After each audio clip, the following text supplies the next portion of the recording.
SuperTalk Mississippi media production.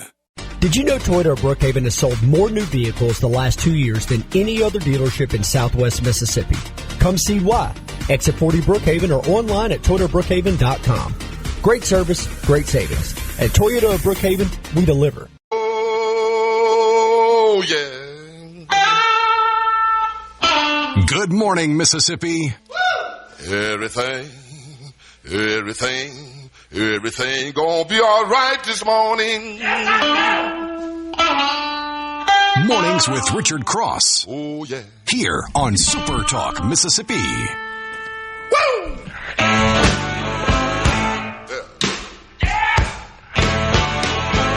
Now, when I was a young boy, at the age of 5, my mother said I was gonna be... Good morning. Welcome to the radio program. Mornings with Richard Cross, SuperTalk Mississippi.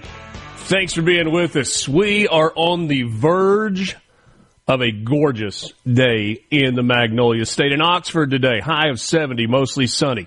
D'Iberville, you're checking in at 73 this afternoon, partly cloudy. Up in the northeast corner of the state of Mississippi, Iuka, going to be a high of 71 and sunshine. And down in D-Lo, it's going to start out foggy this morning at 7, and sun's going to come out. It's going to be nice this afternoon, 71 degrees. On this 25th day of February, we have not one but two top 25 college baseball matchups coming up in the state this afternoon. What a time to be alive. Good morning, Lance Tolbert. Good morning, Richard. It is. What's up, brother? Oh, man, I'm ready to go. Feeling a lot better today. And we have some, fun stuff for birthdays. I think you and I were thinking about exactly the same. Mm-hmm. Great minds think alike. Or crazy minds yeah. think alike. That is also possible. I think you and I were on a similar sleep schedule. I got an email from you at midnight and another one just before 5 o'clock. So, yeah. We're on the same boat, man. Rowing in the same direction. Sleep cycle last night. I did nap in the afternoon. I had to, man. I got that little whatever bug was ailing me out of me. Uh-oh. Thank the Lord. You do sound better today. Man, you kicked it. I'm a hundo. Yeah. Well, one of my secrets is I'll lay in like a hot tub or something until I just sweat everything out, and then I'll do it until I about pass out 2 or 3 times, and then usually I'm okay after that. So, yeah. Sweat her out. Sweat it out. That's right. There you go. All right, let's jump into these birthdays. These are good. Yeah, it's good stuff. Let's start in 1943. George Harrison of the Beatles, born on this day, 1943. Here Comes the Sun, and so many others. They generally had one George Harrison song on every Beatles album where he kind of had the lead. He was elected to the Rock and Roll Hall of Fame twice, not once, but twice. First in 2008 with the Beatles, and then posthumously as a solo performer. He was, he actually went in there first in 2004. George Harrison, birthday would have been today, died in 2001. All right, who you got? Well, you had Here Comes the Sun. I knew you would go with that, so I saw Harrison on there. I'm like, man, I'm not going to do that. You thought that was too low-hanging? No, I knew you had that one. I'm like, he's got Harrison. Yeah, so that one's right there in the sweet spot. Well, we had the first hockey game that was aired. Canadian Desolates gets the ball and streaking forward, Desolate shoots to make it first score to the Canadian. And again, the Canadians sweep down the ice, and this time it's Joliet, and the Canadians are well ahead. I just got a kick out of that. I mean, the Canadians, went ahead. Sounds like South Park right there, doesn't it? Beautiful. 1949, this man was born. Talking to the Rolex wearing, diamond ring wearing, kiss stealing, wheeling dealing, limousine riding, jet flying, son of a gun, and I'm having a hard time holding these alligators down. Woo!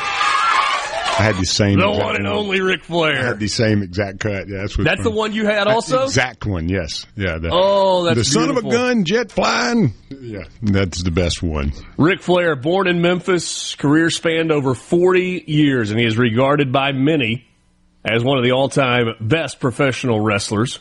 Known since the 1970s as the Nature Boy, he has been WWE World Champion at least 16 times. Others claiming up to 25. He says he's won 21 World Championships. Since then, he has gone on to be a fixture in the professional ring. Beloved by fans not only for his victories, but also for his antics outside the ring. And he's the favorite of one Brian Haydad. Oh, I love the guy, man. I can assure you that there will be a Ric Flair reference or two this afternoon.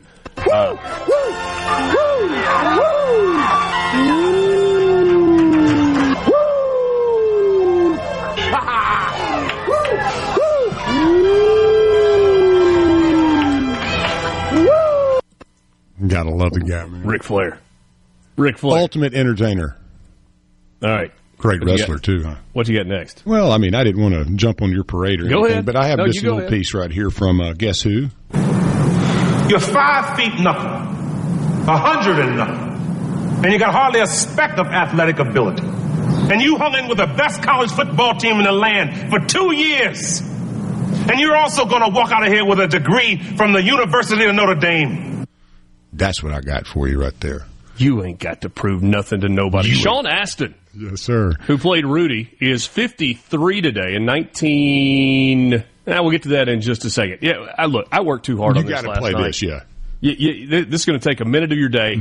It might very well be the single best minute of your entire day. Rudy.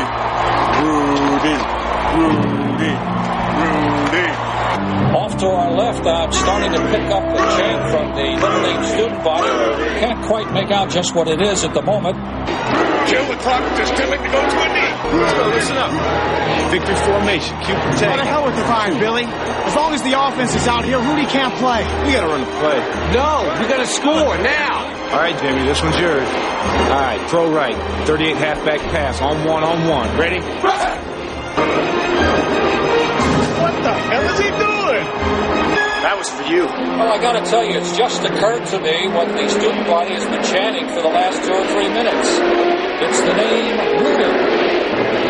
All right, go get in there, kid.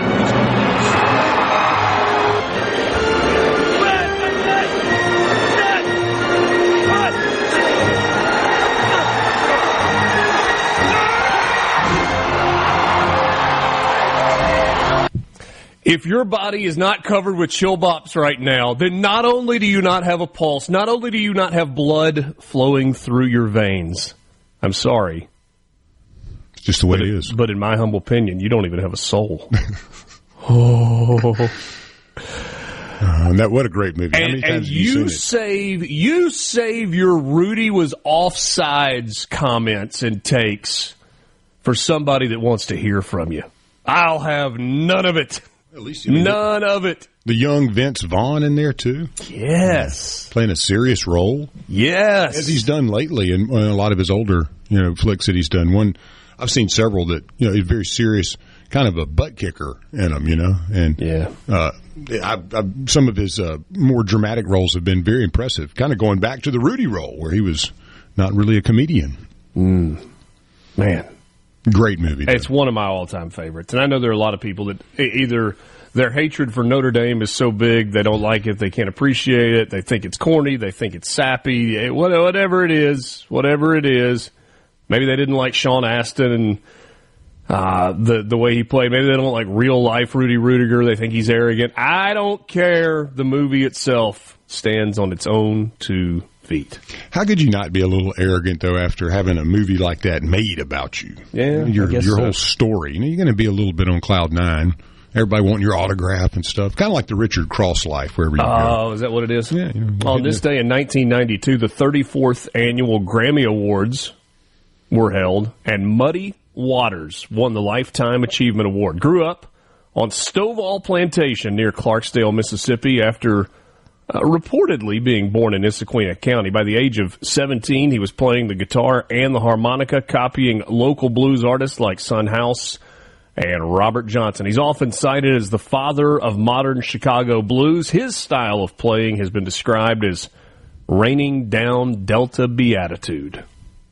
Can't disagree with that. Man. He's got that Issaquah in his blood. And he brings it to us every morning to start things off right here on Mornings with Richard Cross. And finally, on this day in 1995, Frank Sinatra performed for the final time before a live audience of 1,200 select guests at the Palm Desert Marriott Ballroom in Palm Desert, California on the closing night of his charity golf tournament. Maybe the only way it could have been more fitting is if it had been in Las Vegas. The leader of the Rat Pack, the chairman of the board, he did it his way. Yeah, amazing. Oh, blue eyes. You Sinatra guy? Oh, definitely, yeah. I like the movies he's in too. It's kind of I like an actor and a singer that can do a little both. Elvis, Sinatra, those guys. Yeah. I love seeing them in the old movies too. But yeah, how can you compare Sinatra really to anyone? He stood on his own, the leader. That was the guy. Chairman of the board. Chairman of the board. What a nickname. Yeah, and then all the connections he had too. There's always that mystery around Sinatra because he always was so well connected to. Some of the good guys and some of the bad guys. But he was like Teflon. Nothing stuck to him. Good morning to you, Thomas in Greenwood. Thanks for checking in on the C Spire text line. Ed in New Hope let us know it was Ric Flair's birthday. As if we weren't on top of that one, Ed. Yeah. We are with you, brother. And then Noah woke up early for a good reason this morning. Thanks for being with us. Just getting started. Boy, have we got news headlines for you. We've got the Lieutenant Governor coming in studio this morning. And we also have a very special guest joining us in the 8 o'clock hour, the Consul General for Israel for the southern part of the United States, Anat Sultan-Dadon, will join us a little bit later this morning. Just getting started. Good morning to you, MRC on Super Talk, Mississippi.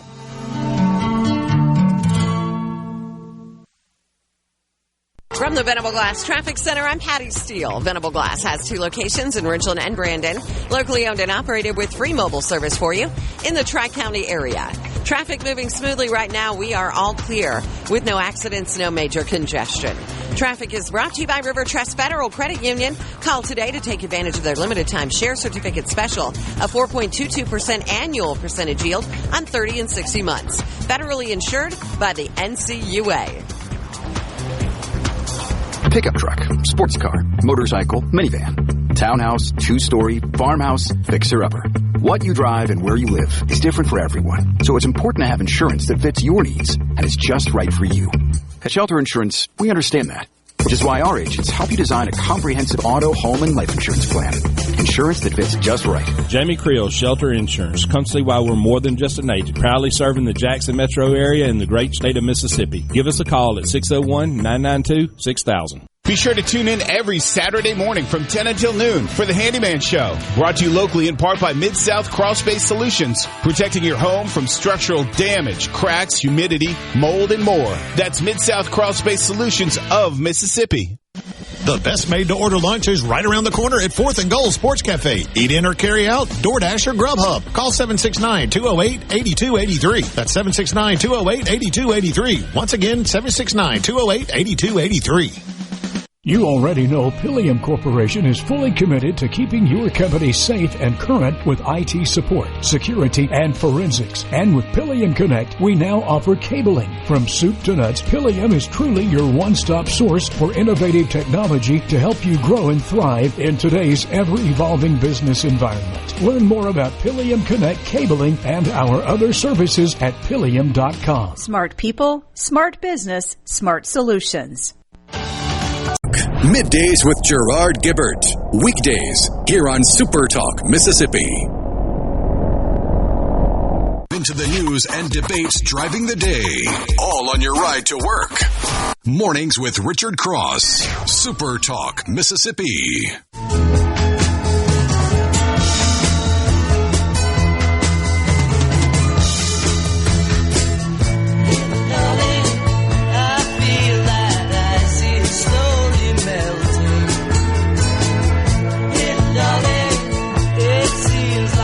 Kind of makes you smile a little bit, doesn't it? Oh, yeah. It makes you think a good day's a-coming.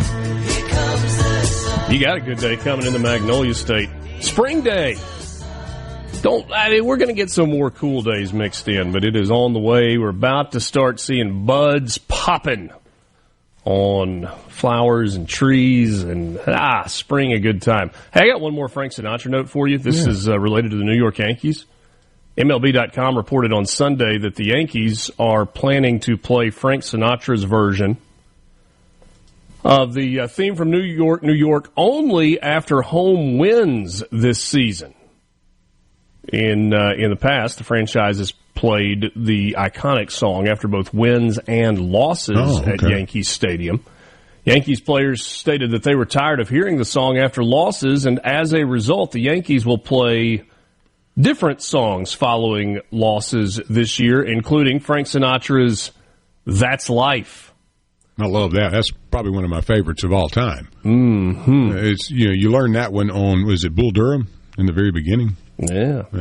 It's the latest massive change from the Yankees organization after the franchise revealed that they were ending their ban on facial hair, finally going to allow well-groomed beards for their players, which is, I don't know, a little controversial when you're talking about the New York Yankees. Yeah, the Reds did that for a while, and then they got rid of that. But the Yankees are like the lone holdout on the no facial hair thing. Yeah. But I guess they want them all to look like stockbrokers. They have capitulated. That was a George Steinbrenner thing, and it has lasted a really, really long time.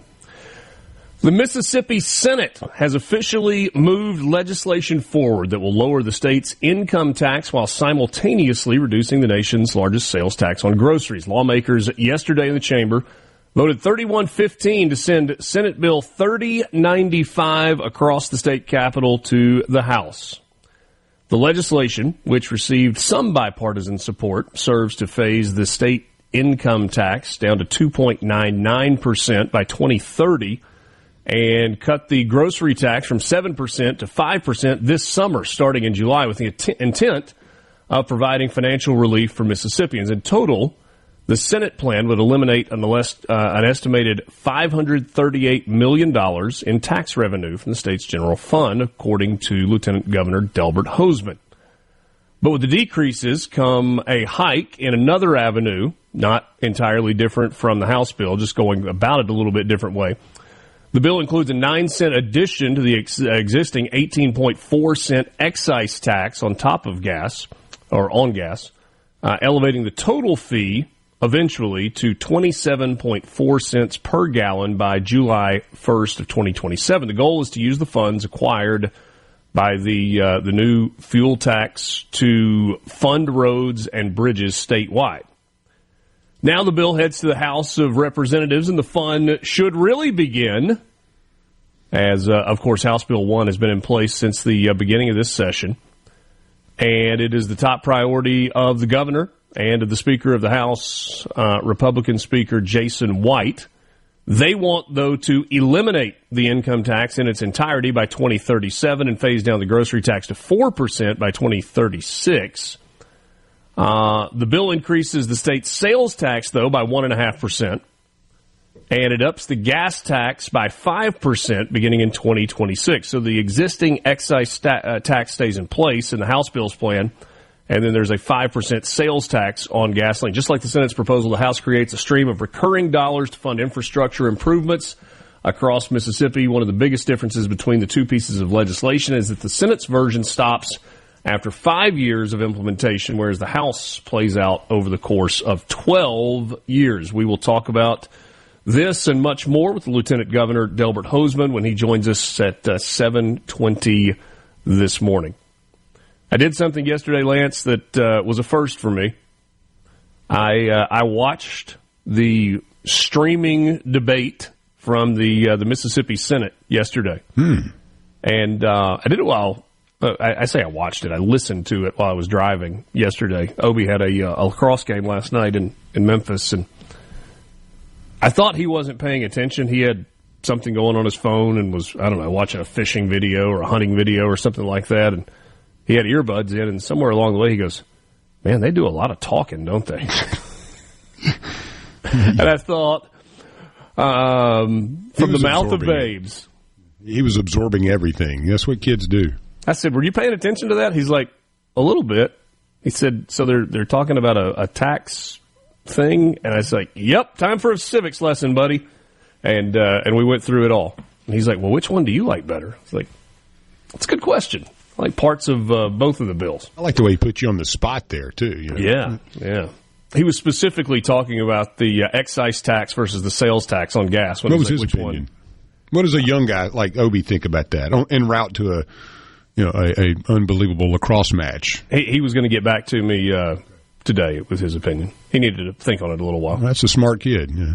A Jamaican national is behind bars here in Mississippi for allegedly trafficking a very large quantity of drugs. According to a report by the Criminal Investigation of the Pontotoc County Sheriff's Department, a deputy conducted a traffic stop on Interstate 22. During the stop, more than 715 pounds of marijuana and over 26,500 marijuana-infused gummies weighing 440 pounds were seized. Jermaine Barrett, who is reportedly living in Nevada on a work visa, was arrested for trafficking a controlled substance. Police say the value of the drugs is an estimated $2 million. It's believed that the illicit substances were being transported from California to North Carolina. No additional information provided by law enforcement at this time. 1,000 pounds. There's a picture that went along with that story. I saw. Did you see all the garbage bags of pot? That was a big old pile of marijuana. President Donald Trump expressed hope that Russia's war in Ukraine is nearing an end as he met Monday with President of France, Emmanuel Macron, on the third anniversary of Russia's invasion of Ukraine. But France's leader cautioned that it's crucial that any potential agreement with Moscow does not amount to surrender for Ukraine. In broad comments on the state of the conflict, Trump said he believed Russian President Vladimir Putin would accept European peacekeepers in Ukraine. Trump said, quote, "Yeah, he will accept it. I've asked him that question. Look, if we do this, he's not looking for more war," close quote. Trump also said he hoped the war could end within weeks and that Ukrainian President Volodymyr Zelensky would soon come to the United States to sign a deal giving America access to Ukraine's critical minerals, which are used in key technology. NBC's veteran Lester Holt is stepping down as anchor of the network's flagship nightly news broadcast in the coming months. Holt, who has been the face of nightly news for a decade, will not be leaving NBC altogether. In a memo to staff, he said he would be expanding his work on NBC's Dateline, taking on a full-time role there. The transition is expected to take place early this summer. No firm date or successor for NBC Nightly News has been named at this point. You remember when it felt like the nightly news anchors were family members? You had Peter Jennings on ABC. You had Tom Brokaw on NBC and Dan Rather on CBS. That was back in the Con Air hairspray days. Yeah, that was like the helmet of hair. Those guys, they felt like they were just sitting there with you. They were trusted voices. That's right. Now, you may not agree with their politics later in life, but you didn't feel like you had the same level of partisanship coming from the anchor of the nightly news programs at the time. But there you go. A couple of your messages on the C Spire text line, 601-879-4395. Jeff in Grenada, sounds like we just want to be able to say that Mississippi has no income tax like surrounding states so we can get Mississippians to stay put, but the tax decrease was a shell game and it just moved somewhere else like the hidden gas tax. It's a complete waste of time. Yeah, I've heard that argument a lot, Jeff. There are a lot of people who said, well, it's not really a tax increase, they're just moving the money around. One of the things that, if you listen to Middays with Gerard Gibbert, that he's pointed out, and I think this is really accurate, is you can't look at any of the individual pieces of the tax reform bills as standalones. You've got to take the bill and the plan in the aggregate, and both plans, both the Senate and House plan, do lead to pretty significant income tax reduction. The House plan is projected to save taxpayers in Mississippi, what did I say a second ago, $538 million over 5 years. And that's the Senate plan. The House plan, over $1 billion in the aggregate. So we will see. It's not a conversation that's going anywhere. And then finally, Apple, the computer company, not the fruit, has announced that they are investing in the United States a $500 billion commitment to support American innovation, advanced manufacturing, and high-tech job creation. And there's some that say, well, they're just calling this an investment. They were already going to do this. Why didn't they announce it when Biden was in office? We got some sports headlines for you coming up next. Could it be related to tariffs? Yeah, maybe. This is Mornings with Richard Cross on Super Talk Mississippi. We're back with you after this.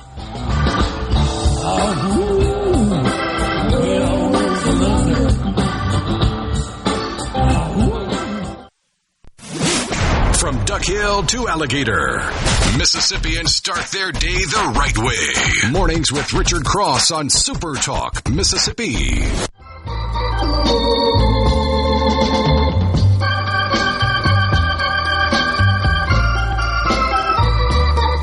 That's life. That's life. That's what all the people say.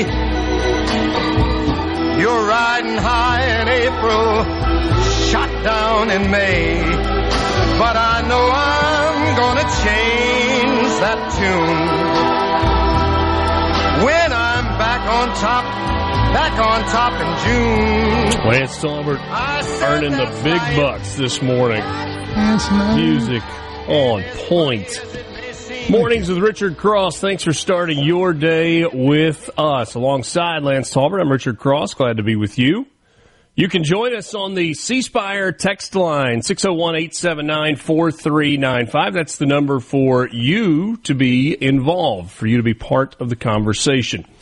601-879-4395. Give your business the edge with gigabit fiber internet from the C Spire Business Services team. They've got engineers that live right where you do, right here in Mississippi, that are standing by to help you with all of your business IT-related needs. Learn more online at cspire.com/business. C Spire, customer inspired. Let's get into some sports headlines. A successful weekend on the diamond for teams in the Magnolia State led to top 25 rankings for Mississippi State, Southern Miss, and Ole Miss. The latest Division I, or the D1 baseball top 25, which has kind of become the go-to poll for college baseball, features all three clubs. Bulldogs, who have been in the poll since the preseason, holding firm at number 18, and both the Golden Eagles and the Rebels are making their season debut in the top 25. Mississippi State is 6-1 on the year, held on to their current ranking after bringing out the brooms to sweep a tough Missouri State ball club after failing to score a run at Southern Miss last Tuesday night. Bulldogs return to the diamond this afternoon at 4 o'clock for a matchup with number 21 Troy. And then this weekend they will head to Texas to take on three different opponents in the Astros Foundation College Classic, that one being played at what was formerly Minute Maid Park, the home of the Houston Astros. Southern Miss is now 7-1. They seized a golden opportunity to earn much-deserved respect across the college baseball scene this past weekend. Golden Eagles dominated on the mound in a midweek win last Tuesday against Mississippi State, and then won 2 of 3 this past weekend against Louisiana Tech. Christian Ostrander's ball club got it done, got the series win with victories in the first 2 games this weekend. Southern Miss headed to North Mississippi this afternoon to meet Ole Miss at Swayze Field this weekend. Big series for the Golden Eagles. They head to Fort Worth to take on number 25 TCU in a 3-game series. And then finally, Ole Miss is 6-1 on the year. They are the penultimate team in the rankings, securing the number 24 spot after squeaking out an extra innings midweek win over Arkansas State last Tuesday, and then sweeping Eastern Kentucky this past weekend. Ole Miss off to a good start. Rebels again hosting Southern Miss this afternoon, 4 o'clock first pitch at Swayze Field. You'll hear that game on some of these SuperTalk Mississippi radio stations, and, of course, streaming online through the Ole Miss Athletics app. The SEC makes up knocking on the door of half of the top 25. 11 of the 16 SEC teams are ranked in this week's D1 baseball top 25 poll. Texas A&M, despite a loss on Sunday, is the number 1 team in the country. LSU ranked 2nd, Tennessee 3rd, Arkansas 4th. You got Georgia at 6 and Florida at 8. And if you're counting, yes, that is 6 of the top 10. Vanderbilt checks in at number 14, Texas at number 15, That would be 8 of the top 15. Oklahoma, just outside the top 15 at number 16, then Mississippi State at 18, and Ole Miss at 24. There's been a lot of talk this year about how good the SEC has been in basketball, dominating the rankings and projected to get maybe 13 teams in the upcoming NCAA tournament. Rinse and repeat with college baseball. And honestly, rinse and repeat, if not more so, with college softball in the SEC. It's a juggernaut of a league right now in all of the sports. Mississippi State basketball on the road tonight, looking to bounce back after a loss to Oklahoma. It was an Oklahoma team that was struggling. They head to Tuscaloosa to take on the Alabama Crimson Tide. Alabama fell to number 6 in the most recent rankings. They did bounce back with a big win this past weekend after a couple of losses. Alabama is favored by 7.5 in that ball game. ESPN's matchup predictor gives Bama a 79% chance to lead the way. 2 of the best guards in the SEC will be on display. Alabama's Mark Sears averaging just shy of 19 points per game. Josh Hubbard from Mississippi State coming in at 17.9 points per game. He shoots 87% from the free throw line. Really, really good player. I didn't know if you saw the worst basketball game I've ever I don't know if it's ever happened before, but number 1 Texas on the ladies' side beat Georgia 57-26. Yeah, 26. I had to triple take on that and look at box scores for a minute on that. I was like, what? 57? Dick Schaefer, the head coach of the Texas women's basketball team, used to be at Mississippi State. Yeah, stud coach. Got a couple of other games going on tonight in the SEC. Number 3, Florida on the road against Georgia. Gators are favored by 7.5. Number 5, Tennessee is at LSU. Tennessee a 10.5-point favorite in that ball game. They've not been nearly as good on the road as they have been at home, but pretty good overall at 22-5. And then South Carolina is at number 14, Missouri. Missouri looking to bounce back after a road loss to Arkansas on Saturday night. Ole Miss back in action tomorrow night when they travel to face the number 1 team in the country, the Auburn Tigers. 3 other games tomorrow night as well. Texas A&M hosts Vanderbilt. Kentucky is at Oklahoma.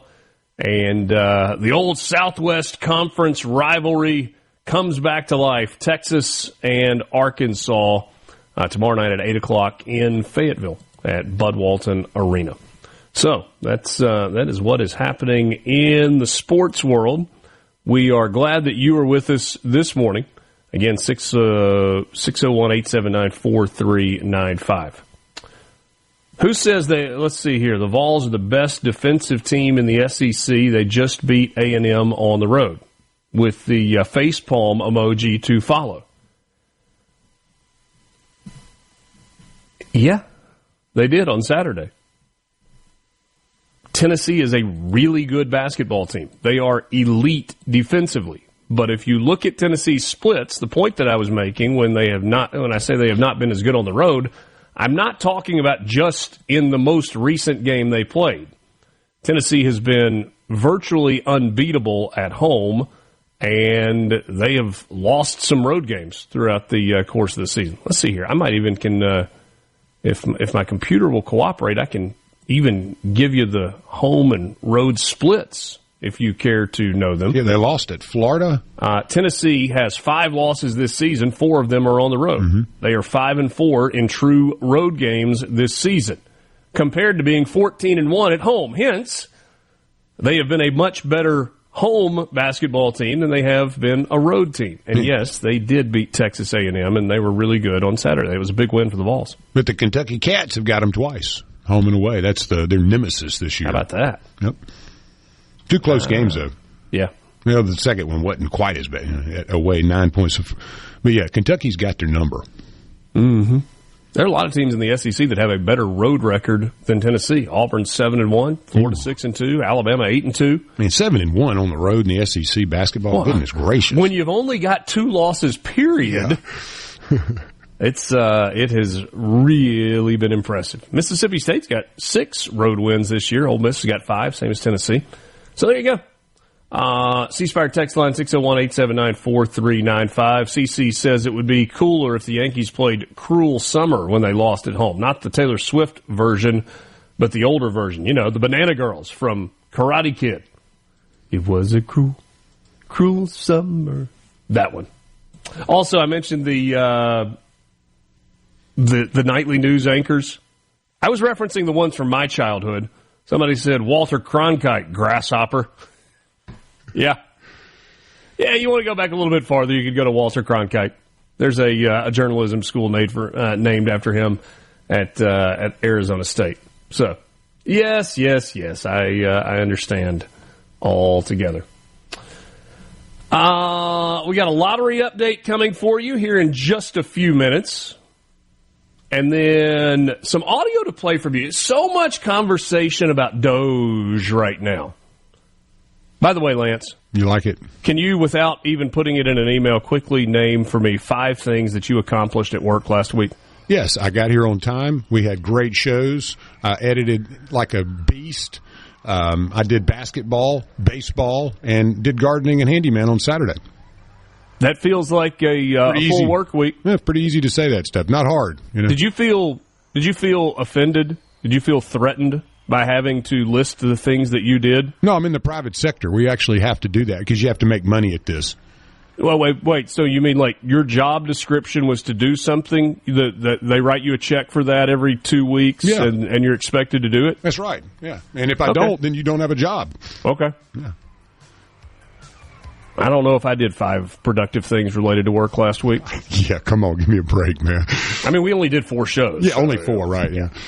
Quick time out. More with us. Mornings with Richard Cross. From the Good morning, Mississippi. You're starting your day off right. Welcome to Mornings with Richard Cross here on Super Talk, Mississippi.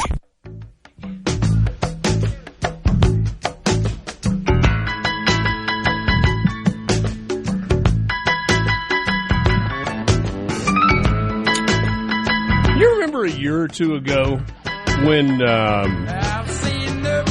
there was I guess it was a dictionary update, Lance? Yeah. And I can't remember if it was Merriam-Webster or some other entity. I think it was the Webster one. Yeah, they gave us some updated word meanings and, you know, the proper way to use words. Well, the state of Wisconsin is kind of following suit. As part of their budget recommendations for the 25, 26, and 27 fiscal years in the cheese state, they have changed some language. The word previously used was man or woman. That's been changed to person. The word previously used father has been changed to natural parent. The word previously used paternity has been changed to patronage. The word previously used wife or husband, nope, can't do that anymore. It's now spouse. And finally, the word previously used mother has been changed to inseminated person. Oh, okay. They really got it going on in the cheese state. They figured it out, I think. You know, one too many cheese curds. All right, time for the Mississippi Lottery Update, brought to you by the Mississippi Lottery. Find them online at mslottery.com. Let's start with winning or losing numbers. Lotto America, no jackpot winner. The jackpot for Wednesday, tomorrow's drawing, $25.11 million. Estimated cash value is $11,480,000. The numbers from yesterday's drawing, Monday, 121, 30, 35, 41. Starball was 3. The All-Star bonus multiplier was also 3. No Powerball winner last night, which means Wednesday's jackpot up to $248 million.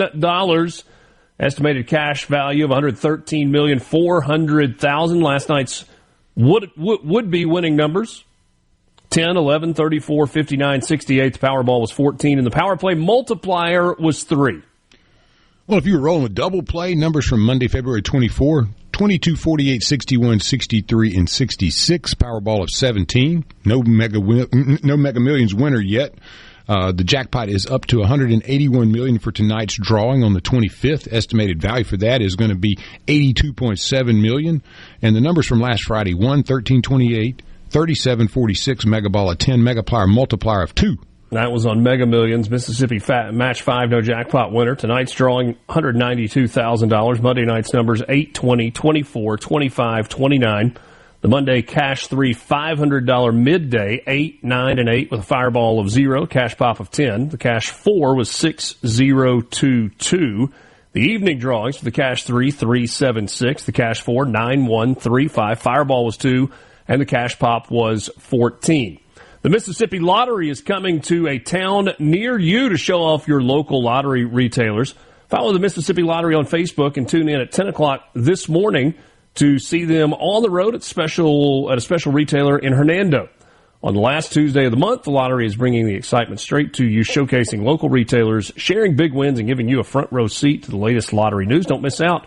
Follow the Mississippi Lottery on Facebook and tune in at 10 o'clock this morning to see the team in Hernando. And a reminder, the final My Lottery Dream Home bonus promotion drawing is this Thursday. Supersizing the prizes for the last drawing of the My Lottery Dream Home special bonus promo, upping the ante to $20,000, $15,000, $10,000 in cash, plus 5 lucky winners will score $1,000 digital gift cards, but that is not all. Every entry is also entered into the game's second chance drawing for a life-changing $1 million at the end of this game. It's going to be announced at a later date. Check out mslottery.com and the lottery's social media channels to see where the winner cities are later this week. You got some winners? Cash 4 winners had a couple of those. Villarica, Georgia man, $1,350 richer on a ticket purchased at One Stop Market in Guntown. And a Vicksburg man, $2,600 in a pocket on a ticket from Suds and Smokes in Vicksburg, Mississippi. Couple of $1,000 winners on Cash Pop. A Bay Springs man got a ticket at Pinola Grocery in Pinola. Pinola or Pinola? Pinola. Pinola. We did that last week, I think. Vardaman man, $1,000 on a ticket from Vardaman at One Stop. Match 5, you had a Gulfport man, won $1,000 on a ticket from Walmart Fuel Station in Gulfport. Columbus woman, $1,020 on a ticket from Air Base Texaco in Columbus.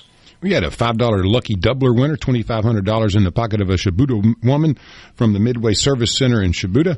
And then a Grenada man, $1,000. Hattiesburg man, $1,000. Marks man, $1,000. Sims, Alabama woman, $1,000. And a Kruger player won $2,000 on the $20 200-time cash blitz. And then finally, a Laurel woman won $100,000 on a ticket from Big B number 2 down in Ellisville. That was in the My Lottery Dream Home scratch-off game. And in a $100 million extravaganza, Laurel man, $10,000 on a ticket from Clark Oil in Laurel. That's your Mississippi Lottery update brought to you by the Mississippi Lottery. Find them online at mslottery.com.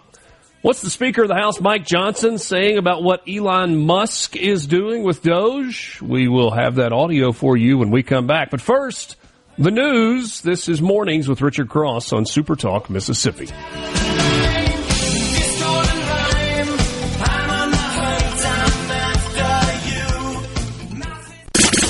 The views and opinions expressed by the hosts, guests, and callers on this show are not the opinions of TeleSouth Communications, its management, or advertisers. Want to know what's being said in the halls of the Capitol? You're in the right place. Mornings with Richard Cross continues on SuperTalk Mississippi.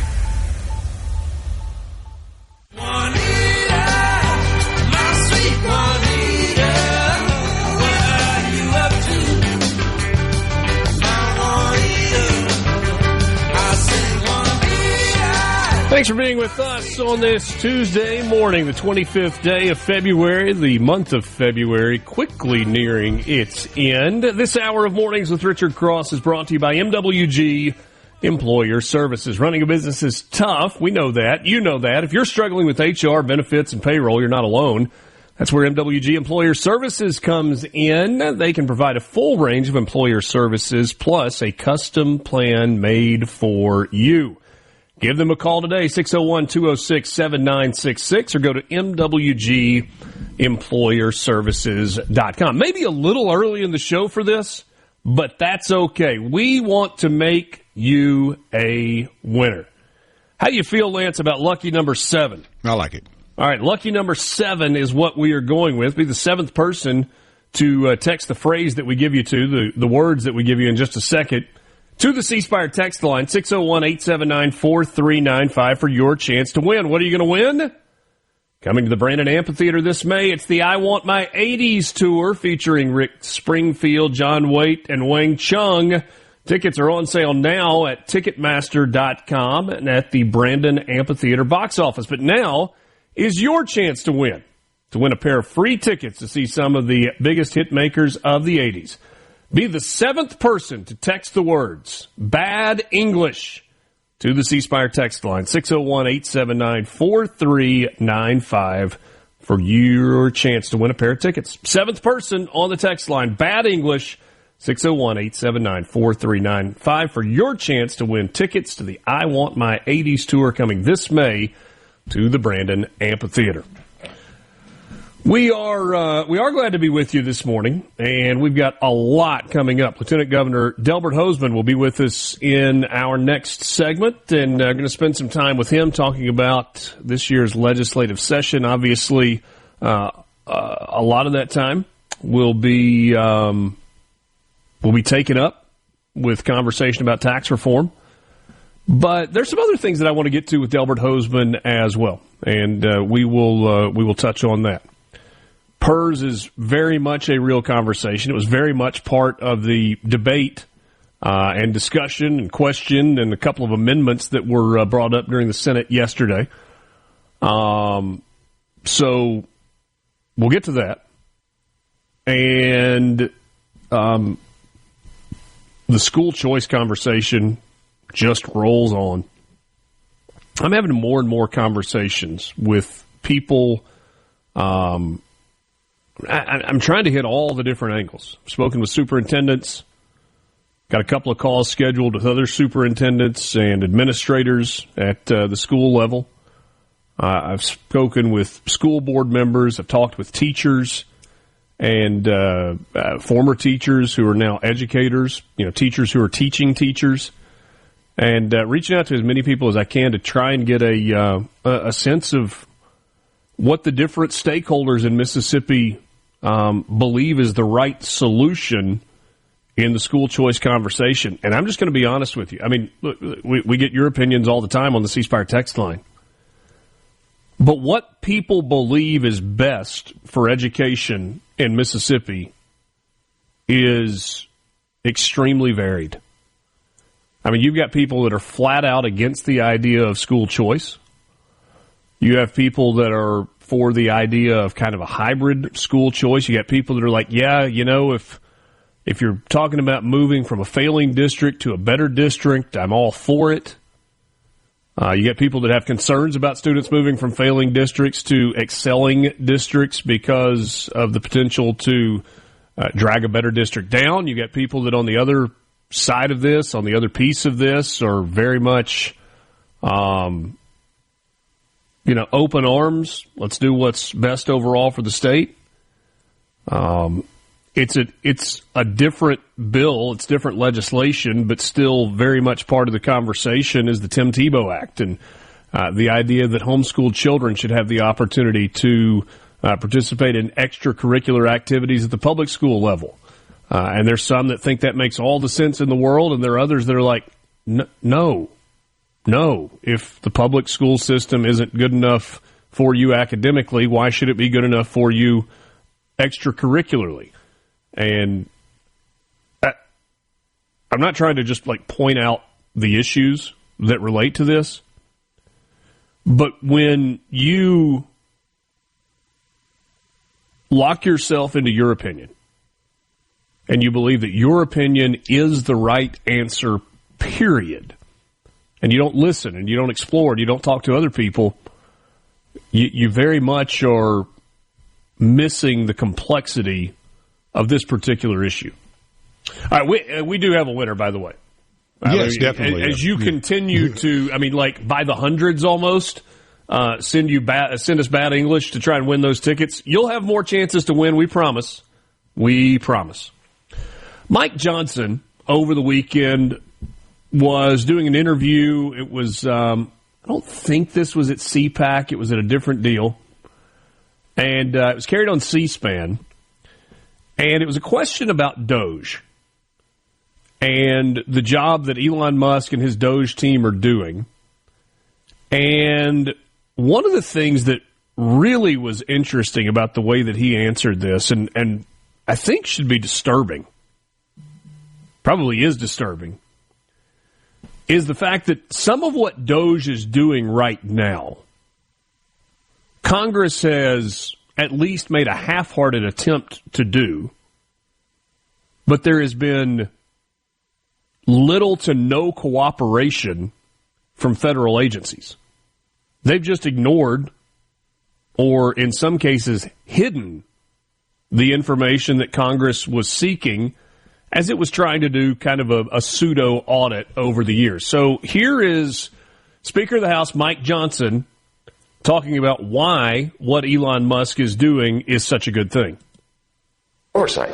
The problem is, for decades, as we know, we haven't been able to do that job well, because even though we requested the data and requested the insight, it was hidden. How many of you know the bureaucracy was not forthcoming, right? They're not transparent. That's the whole point. That's the problem. That's the deep state that we talk about. So they were hiding from Congress. We didn't know that USAID was funding drag shows in Peru or whatever, transgender operas in Colombia or whatever, I mean, it's madness. But Elon has cracked the code. He is now inside the agencies. He's created these algorithms that are constantly crawling through the data, and as he told me in his office, the data doesn't lie. We're going to be able to get the information. We're going to be able to transform the way the federal government works at the end of this, and that is a very exciting prospect. It is. That's a big statement from Mike Johnson. We're going to be able to transform the way that government works. I hope he's right. I think most of you hope that he's right as well. But the first part of that quote, that for decades we've been trying to get this information from the agencies and they have either not responded or they have hidden the information, it's concerning. It's absolutely concerning. Probably more than concerning. It should be maddening. But I guess it's the truth of the matter. But the information can't hide from the algorithm. Is that the thing that we learned from this? Thomas in Greenwood says, and yet they still funded them. Well, they did, but I think the other part of this that Mike Johnson is alluding to is, yeah, they received some information, but it was either softened or there was stuff that was ignored. And look, there are lots of good reasons to be critical of Congress. Them not getting audit information that is accurate from every federal agency, I'm not sure that that's a proper criticism, because Congress can only do so much. I'm not giving them a pass, but to expect for them to be able to 100% get all the information they need, I think that's asking a bit much. I think. Fascinating thing, though. And you got stories that are out there, and maybe some of this is conspiracy theory stuff. But, Lance, you've seen these. There are people that say there are deep state type folks within the FBI who are actively destroying information right now before Kash Patel, Dan Bongino, and their crew can get in and go through everything. Turn on the shredders. Before the Epstein list and all the information related to that can be released. Before all of the Kennedy files can be released. There are a lot of people that it appears are trying to cover their tracks. Lieutenant Governor Delbert Hosemann joins us coming up next. Your messages on the C Spire text line, 601-879-4395. This is Mornings with Richard Cross on SuperTalk, Mississippi.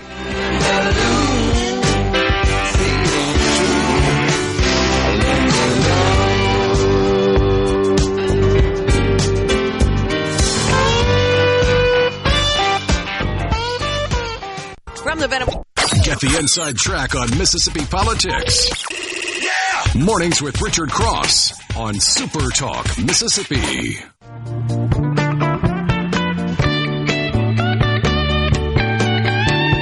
We get a message on the C Spire text line. Welcome back to Mornings with Richard Cross, Super Talk Mississippi.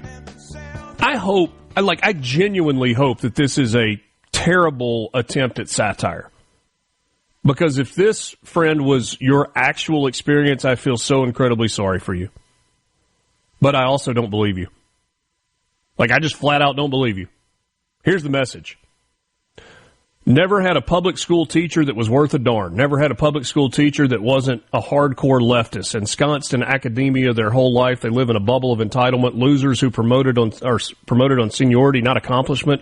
Those that can do, those that cannot teach. What a terrible childhood you had, if that is indeed the case. I don't believe you, though. I think you're making that up to be a lightning rod for criticism. Because that's just not the case in public schools. Now, are there exceptions? Are there outliers? Yeah, sure. Of course there are. But to paint with that broad of a brush with teachers, shame on you. Good to be with you. Mornings with Richard Cross. We are pleased to welcome the Lieutenant Governor of the state of Mississippi, the Honorable Delbert Hosemann. Sir, can I offer you a glass of water? I already helped myself over the water.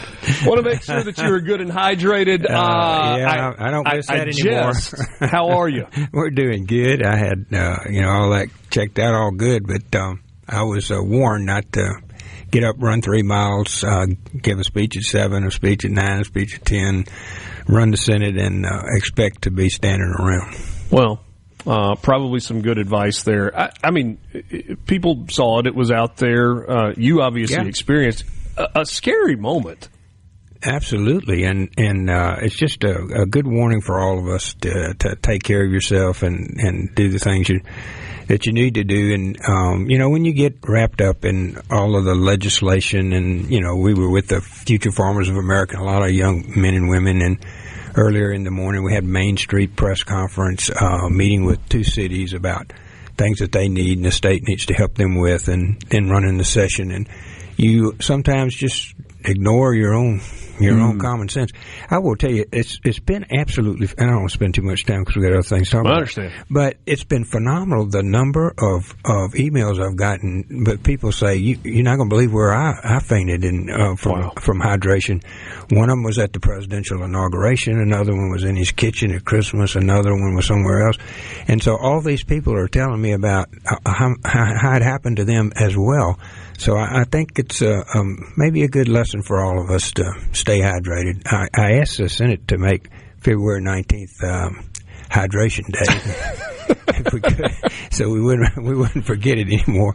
But I'm pleased that doctors all said we're all great and everything's functioning as it should. So we're in good shape right now. Well, would the House have to approve that bill or not? Because I'm not sure it would get through. No. I'm going to tag it to House Bill 1. Maybe that'll go through then. There you go. Lieutenant Governor Delbert Hosemann. We'll move on from this, but I was in the, I guess it was the concert choir in high school, and one of the first things they told us is, hey, in a performance, don't lock your knees. And that's true. You got to keep your knees bent just a little bit. It's true today, because I was standing up there, leg locked, talking about a whole bunch of stuff, and the next thing I know, I was sitting down. All right, so it took a little while to get to this point, but the Senate passed the tax reform bill. We know that it's very different from the House legislation. Are you pleased with ultimately how this bill turned out? Well, I want to go back. I don't know this is that different to start with. Less complicated. There's less there. Without question about that. You're right about that, Richard, because ours is pretty simple, I think. We looked at this from 3 different areas, and I'll be real specific about them. The first was we have lowered the income tax from 5% to 4%, and that has been about a $500 million return of taxpayer money. I don't refer to them necessarily as a tax cut, but we're able to return that money where we don't get it anymore. Then the second thing we looked at was a grocery tax. Groceries have gotten exceptionally expensive. And our people really needed a reduction in the grocery tax. So that was a second bucket. The third one was a little bit more difficult in trying to determine why we have accelerated the cost of maintaining our roads so significantly. And Chairman Harkins yesterday presented a table that shows maybe about 5 years ago we were running along on an even, and then we just spiraled up for the cost of asphalt and everything else. And that drug us into the fact that we have to maintain our roads. That's how our kids get to school, how we get to work. It's economic generators. There's a whole type of things. And so that led us to a long discussion with MDOT, with Brad White, who does a great job. Mm-hmm. And we met with Brad several different times looking at, how much does it really cost to do this? And he's under some federal requirements that say, you've got to do so much every year and that kind of thing. And so we gradually came up to what would be the most common sense way to do that. Being just straight up with everybody is always the best way, I think. And so we said it's be 3 cents a gallon. And you can look at the pump and it cost me 3 cents, and you can look at the orange barrels and that's what I paid for. I think that was the most important thing. So we have got a list from MDOT on where this money will be spent. 3 cents a gallon over each of the 3 years, it would be 9 cents total. Right. And so that'll still be, I think, the lowest other than Louisiana and Texas in taxes. But regardless of that, we looked at that, and we think that will fund the maintenance of our roads. We specifically put in there it's not to go for any overhead. This is money that's going to asphalt. This is maintenance. You got it. I don't want any engineering. I don't want any of that other stuff. This money that our taxpayers are going to pay is going to go in their tires, underneath their tires somewhere. And we have an analysis that basically is all over the state. We have, I think, 30,000 miles we got to keep up. So it's pretty much all over the state. Now, that doesn't preclude the last part of this, and then I'll stop for questions, but that does not preclude the Emergency Road and Bridge Fund, which is really important to me. It's fixed our bridges since Governor Reeves was here. We're down to like 6 bridges that are the last of these things that need to be done, and that's very helpful to my counties and county roads and county supervisors. Sure. So we want to do that. It does not preclude capacity. Like, for example, this year we're hopeful to fund the Gluckstadt down to Madison. There's another one in Rankin. There's one on the coast. We're rebuilding a part of Interstate 20. But there's several things that we will be funding in addition to that. So this money, this 3 cents a gallon over the next 3 years, that will be for maintenance and nothing else. So I'm very hopeful about that. And then we didn't really want to raise the sales tax. That is a consumption tax, and it's being raised on its own by the fact we've got inflation. Inflation is 2 or 3%, and so it's going up every year regardless, much like our real property taxes have been doing. They go up every year, even though all the board of supervisors and everybody else will tell you, well, we didn't raise the millage. Well, but they revalued your property, so your taxes went up. Yeah. And they need that money to maintain their own work that they do at the county level. So all of that put together was why we came up with cutting our taxes down to 2.99%, cutting our grocery tax from 7 to 5. Then the other last thing, and I appreciate you letting me run on this a little bit. The other last thing that thought was important, it needed to be a tax cut. When you added all this up, you need to be paying less taxes. And so we did that, and over the next 4 years, we under our proposal, we will have more money in the taxpayer's pocket than we took out.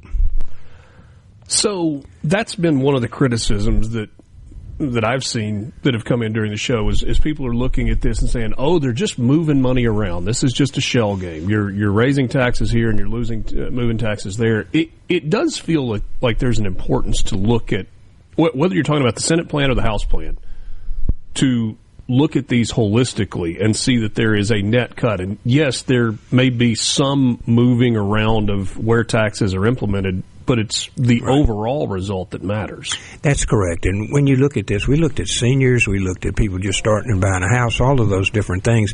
And across the board, our calculations showed that you have, you owe less money to somebody, whether it be the gas tax, you save money on eating more than, I think it's about $7 people average on on the gas tax and per week, and how we looked at that versus food and all the others. And then, of course, the income tax was, significant for working people. I know reasonable minds can disagree, and I think as well as most do that the House worked for a long time on the plan that they put together. I know that Josh Harkins and a lot of other senators in conjunction with you worked really hard on this bill, and a lot of time has gone into it. I just have a feeling that most Mississippians look at this and go, well, there are parts of this that I like on the Senate side, and there are parts of this that I like on the House side. Can they not put their heads together and come up with a bill that's good for Mississippi that everybody is okay with? So let's talk about that on the other side of the break. Happy to. We've had House Bill 1. We now have the Senate bill. Is there a chance for the Senate and the House to work together? Because at least on the outside looking in, that does not appear to be an exceptionally good relationship right now. I don't know about that. I'll be meeting with the speaker in about an hour, so I'll tell him you said that. Well, no, I said outside looking in. That's the perception that exists. We'll talk about that when we come back. All right, that'll be good. Lieutenant Governor Everybody Delbert drink Hosemann. your water while you're riding to work, please. Yeah, a little Pedialyte, maybe a little Gatorade mixed in there. Just stay hydrated. That's exactly we are glad to have the Lieutenant Governor upright this morning on Mornings with Richard Cross on Super Talk Mississippi. Quick time out. We're back with you after this.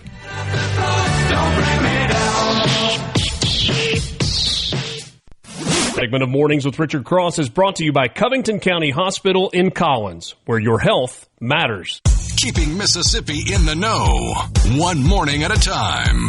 Mornings with Richard Cross on Super Talk Mississippi.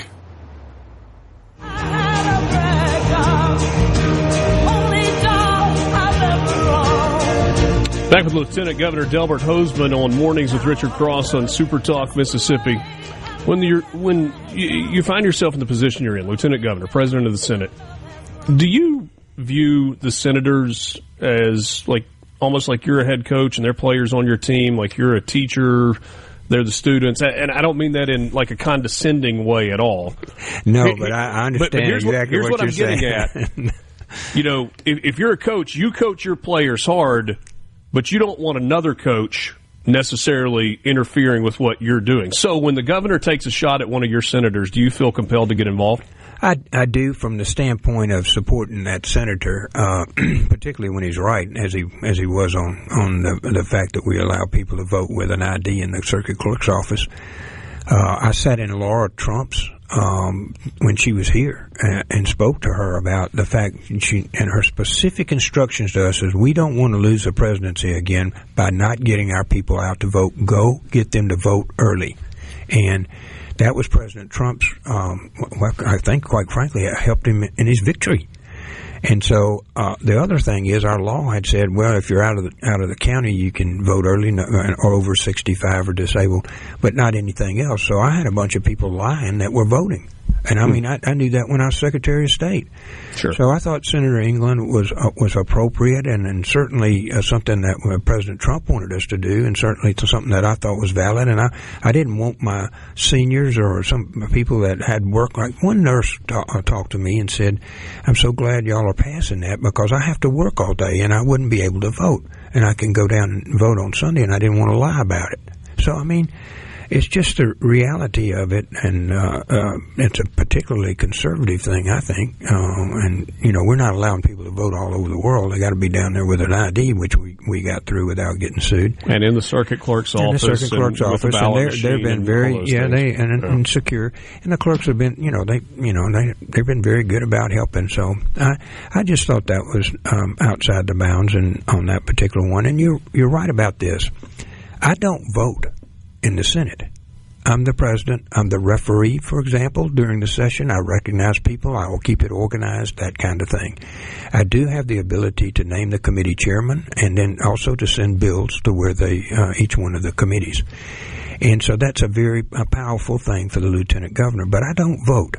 And so when I'm down there, my methodology, and I'll be having it today, quite frankly, and did yesterday, is to have groups of senators in my office, and we discuss these issues. And they'll tell you, I go around the room. What do you think, Senator? What do you think, Senator? Why would you say that? And we have these discussions, much as you would in a collegiate class on political science, probably. And from that, we generate a sense of everybody participating in the discussions and where the place is going. And we don't vote like a block. You'll see, for example, on bringing wine in on direct shipment. Right. We had some Democrats voting for it, some Republicans voting against it. So there's not necessarily the block voting that there may be in the House on various issues. And so we have a collegiate atmosphere, and I foster that as much as I possibly can, Richard. Those people are hired by 55,000 people, and they have the right to speak. And so I try to honor that, and we try to bring them really, much as you said, more of a coach or maybe an uncle or something, just to keep them in a fraternal type organization. I think that's important, and it's been successful for us. And that doesn't have to be everybody's management style, but that's mine. Yeah. What about the ongoing feud between you and the state auditor? I don't know much about that. I pay attention to the stuff I got to do. I keep up with what I got to do. I don't keep up with what he does. Every time I see there's problems over there. So the bill that made it to the floor that would have stripped the state auditor's office of power. I had never discussed that with that senator. Okay. And there was one. What about some of the attacks that the state auditor has leveled at you? Well, that's up to him. I mean, the little guy wants attention, so he can get that if he wants to. And when you look at this. When you look at what's happened in that particular office, I do have some concerns, quite frankly. Well, we've got other matters, tax matters and whatnot, and he's a duly elected statewide official. But there are concerns about, writing books, spending $2 million that wasn't authorized, these cases, these slander cases, using lawyers that the state pays for your personal defense. The Attorney General has said he shouldn't have spent money on one thing, and so it seems like there's always something riled up over there. But it'll play out like it normally does. Visiting with Delbert Hosemann, Lieutenant Governor. Speaker of the House Jason White was on with me last week, and we were talking about their plan. And I asked about the ability to get to the finish line. He knows that the bills are different, and you're going to try and get together and get to something. And I asked him, I said, is there room for negotiation? One area where he conceded that there certainly was room for negotiation was on the gas tax. I don't know that he was necessarily hung up on the sales tax versus the excise tax. What about you? Do you see room for negotiation in terms of the bill that you presented? And then maybe on the flip side, what is non-negotiable for you? Well, there's only one man that's ever been infallible, and I'm not, and none of my senators are, and I doubt if you are. So I am not him. So given that, when you close your mind off to other ideas, you're just really hurting yourself, and you get in your own precinct or whatever. I think that our plan was well thought out. I believe it is effective, and I have some issues. I think, particularly when you start going longer than 4 years on something. I was a little bit leery about even going that long. The President of the United States is going to have to balance a budget. He's already talking about Medicare cuts. If those happen, that's 77% that we're getting paid by somebody else, the federal government. Our budget that we collect taxes on is about $7.5 billion. Our budget's about $7 billion. We actually cut it this year. Our budget's about $7 billion. So we spend $20 billion or more, and the rest of that is federal dollars. Right. So if they do anything to balance the budget, and you watch, Richard, when they tried to do the first year-end bill, 38 Republicans refused to do that 1,700-page bill. They said it didn't balance the budget, and we were too far in debt. Now, that is the canary in the coal mine. The president had just gotten elected, and he wanted that particular bill, and the Republicans, or at least a big chunk of them that are in the House of Representatives, refused to do that. So there is going to have to be, and then, of course, Elon Musk is trying to get something right about all the crazy money they're spending up there, thank goodness. Every time we open the paper and look at what he's picked up again, it just makes you almost want to cry. But all of that's going on. Now, that may end up being less money. money from Mississippi. Our agriculture, and I've had this discussion with you before, our agriculture is in trouble. That is our number one industry. The banks aren't furnishing some of these farmers to farm like they have before. We've had 2 bad years, and it costs $12 for a bushel to be planted, and they're getting $10 for it. Right. You can't make up a $2 a bushel when they're making 90. And just for the sake of clarity, we've had good crop years. That's right. The price years have not been good. Our farmers are unbelievable. I mean, when you look at the yields that they're getting out here, they've land leveled their fields. They've put in all this center pivots, all of that. And I have met with. They have improved the land and the yield tremendously, but we can't do anything about Brazil. I mean, they do it cheaper than we do, and the Chinese are buying from them, and it's a worldwide market. I know all of this is interconnected. It is, because you want to be careful about going out further. And I'm just But at warning some you point, about don't this. you have to stop being cautious and say, we're going to do this for Mississippi because it's the right thing for the taxpayers of Mississippi? Well, let me ask you this. What were you doing 10 years ago? I was talking about sports, not politics. I know that. Yeah. You were in a different business. You were in a different business a year ago. So when you start going out 10 years on projections, they are projections, and they get weaker and weaker and weaker. Everybody from Davenport who runs this place to any other business out there will tell you the same thing. You can't project out 10 years where anything's going to be. So you have to be very, very, very concerned about doing that. And then we have obligations on PERS and other things like that. But we need to be cautiously frugal about this, and our projections need to work. We need to make sure we have contingency plans in there for any of these things that may happen into our state, from hurricanes to whatever, federal reimbursement matters. So when I did this, we did it for 4 years, and I think that's important. Now, we can claim we're going to do something out 10 years or whatever, I guess, if it makes you feel better, but I'll guarantee you it won't be accurate. It's not impossible. You said you were going to meet with the speaker later today. Yeah. Should we just reach out and see if we can get him in the studio and we can do this in a very public forum? I got a better. What time do you get off? I'm done at 9. Well, why don't you come on over there and sit with us? Hello? No. I mean, if that's a genuine... I was thinking about what I've got to move around schedule-wise and get to Jackson, because I'd love to be part of the conversation. Look, you are welcome to come anytime. And because you end up short-sighting so many different variables, and I've listed several of them here for you just this morning, there's all kinds of moving parts to this. There are. There are hundreds of bills on the table. I think we've got about 250 over there, and they've got about the same over at our Many place. of which have already been double referred on the House side. I want to ask you about that. They did double refer. I want to speak to the speaker about that today. I didn't double refer, but about 46. I think he did like 160 of them. We'll take a quick time out. We'll wrap things up with Lieutenant Governor Delbert Hosemann on the other side of this timeout. Mornings with Richard Cross, Super Talk, Mississippi.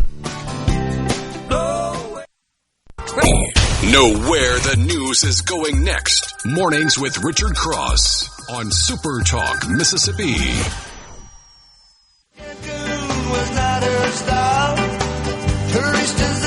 We are going to attempt to cram a lot in 6 minutes. Mr. Lieutenant Governor, good. I don't know if you know this or not, but sometimes your answers are a little long. Sometimes. Well, I've got 500 mills down here and everything, and so I apologize for being long, but it's No. There's a lot of layers to these questions. It's very hard, and I want to tell you, when you talk about doing these things where it seems so straightforward to you and I, let's just meet together and get this. There are competing interests on everything. I think other than some kind of resolution to honor Jesus, I think the rest, anything else, is probably going to have two sides to it, and a bunch of lobbyists on both sides. So it's very hard for the speaker to manipulate 122 people and all the competing interests. He has his hands full, as do we. Yeah. So it's not as easy as you'd like for it to be sometimes. But I will tell you, we are shrinking the size of government. There were 26,000 employees when I started 4 or 5 years ago. There are 24,000 now. We're paying off the state's debt. That's never been done before, Richard, ever. where we paid off hundreds of millions of dollars of state's debt, so that we'll be very fluid. If one of these calamities or the federal government cuts our money back, that kind of thing, we'll have money in the bank that we can deal with that. That's very important, not to mortgage your children's future. So there are a lot of good things. We're shrinking the number of employees. We're paying off the state's debt. There's good things going on in Mississippi. Our education has just gone home running. I mean, they've gone to 9th from 50th, and if we'd let Canada in, we'd have been 51st probably. So I'm really proud of our education. I met with Lance Evans yesterday for an hour to talk about this new program that they're going to do to educate children with math and English language and others remotely by educating teachers and using public broadcasting. So there are a lot of positive things happening in the state. So there are. And I'm real honored and real pleased with the progress we're making. We're in a great, unique spot, and we argue about one thing or another, but right now the state's in the best shape it's ever been in. Yeah. I don't disagree with you on that point, but that doesn't mean that there's not more that can be done. Absolutely. The double referred bills on the House side, do you believe that's a ploy that has been put in place to try and push House Bill 1 through? I don't know that. Speaker and I'll meet today about different ones. He has he has more committees than we do, and he has more people than we do. So he has more people he has to have to touch than I do. So that I don't consider that to be necessarily some kind of bell ringer for something else. I think it's just things he's got to do. I want to try and get to two separate issues. I know we don't have time to do this justice. We're going to talk more about it tomorrow. PBMs, Pharmacy Benefit Managers. Mm-hmm. I know you're hearing from independent pharmacy owners because I'm hearing from them, and I know they're reaching out to legislators as well. Mm-hmm. Good. Is there relief in sight for independent pharmacy owners in this kind of stranglehold that PBMs have on the medication side of the healthcare system? Well, we passed our pharmacy benefit plan, and it was stronger, I think, than House's plan. There are some concerns, I think, from our business community to make sure that they don't have additional cost. But clearly, we are unified in transparency and the fact that PBM should not be driving the cost as much as they are. And so that, I think both the House and the Senate are unified in that. We want to make sure that we don't cost our businesses more money, but I took one of my pharmacists brought me a year's worth of pharmacies, no names or anything, and I went through them with them, and they lose money on probably half the stuff they give you because of this way, and it has got aggregated into three big groups, and we don't really know who's making how much money, other than it's costing way more than it does anywhere else in the world. So I think our bill was a good bill for a good start, and theirs was as well, and I'm hopeful that we'll come out with a decent pharmacy bill. The independent pharmacists are a part of the healthcare chain, and in many instances, they're the primary. And a part of our communities also. Absolutely. They matter locally. Yeah, when my mom when I talked to my pharmacist when she was in Vicksburg, and he'd say, your mom doesn't need to be taking both of these. They go in and they get a prescription, they get another prescription, and they basically were the gatekeeper for mother. So I have to admit I have a prejudice for them. I just consider them a major part of the healthcare team. Yeah, that was the case with my grandmother as well. With the relationship she had with her pharmacist. 100%. And they need to survive, and to survive, they can't have the rug pulled out for them on every drug. Yeah, I just don't think we've got time to go down the school choice road today. Other than to ask you, is there going to be a bill that emerges that allows for school choice, or is that going to die?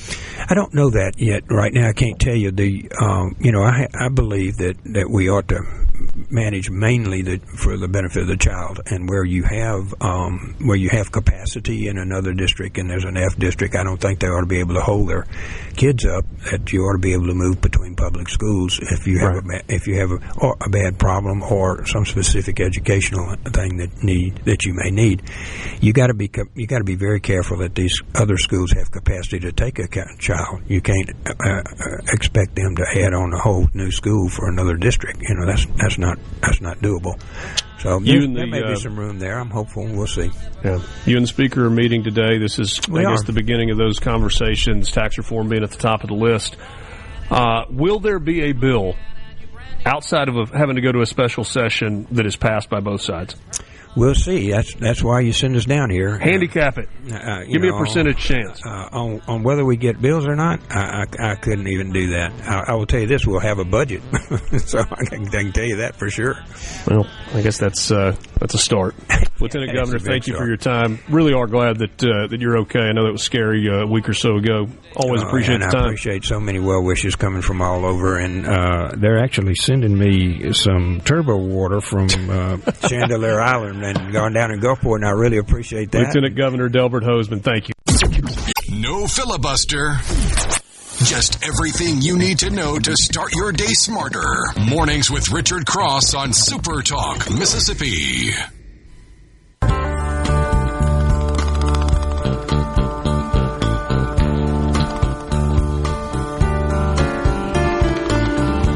Welcome again to Mornings with Richard Cross on Super Talk, Mississippi. Thanks for being with us on this Tuesday morning, the 25th of February. Lots and lots of text messages from you coming in on the C Spire text line at 601-879-4395. We will get to those coming up in a little while. Thanks again to the Lieutenant Governor, Delbert Hosemann, for coming in studio and the conversation with him.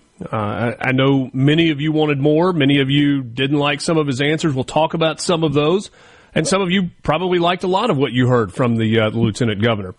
But I am pleased to welcome another guest. I will tell you this. If my business card read the way Anat Sultan-Dadon's business card read, I would just stop. Consul General of Israel for the Southeastern United States. That is a fantastic business card. Please correct me if I did not pronounce your name correctly. You did great. Good morning. Good morning to you as well. Thanks for being with us. It's such an interesting topic. The relationship between Israel and the United States, we know for the United States, is an incredibly important one. But we think about that relationship in national terms.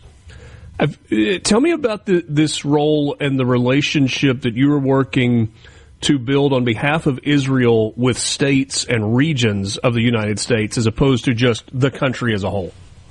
So you're absolutely right. For the past almost 77 years, we will soon celebrate 77 years of independence. Since the establishment of the modern state of Israel, the United States was the first to recognize our independence, and we have been fortunate to have incredibly strong relations throughout those years.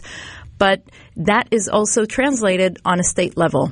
And from our consulate in Atlanta, we cover 7 southeastern states, and we are blessed really to be in a region where we have so many incredible friends and partners. And the great state of Mississippi is a shining example of a state that has consistently stood by Israel, with a state with which we have incredibly strong, close relations.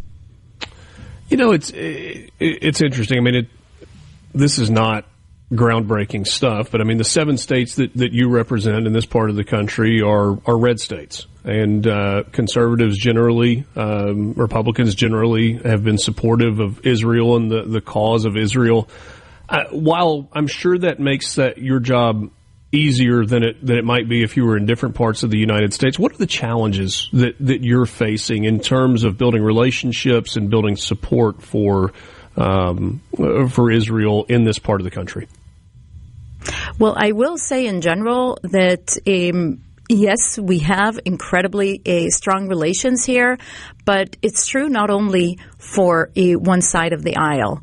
It's true on a state level, and it's true on a national level. For all these years, the relations have remained very strong, regardless of who was sitting in the White House, regardless of who was sitting in the Prime Minister's office or in the government in Jerusalem, because the relations really are based on common values, on shared interests that transcend this or that political affiliation. We face challenges, I would say, in general, not due to the majority of the American people or even the majority of the political map. There is a minority, and we've certainly heard a very loud minority over the past 16 months since the October 7th attack on Israel and the ensuing war. But I don't believe that that minority that is busy criticizing Israel instead of criticizing terror, I don't believe that that minority speaks for the overwhelming majority of Americans. What about college campuses? I mean, much of the anti-Israel protests that we saw, or the pro-Palestinian or pro-Hamas protests that, frankly, are just sickening, those were happening on college campuses.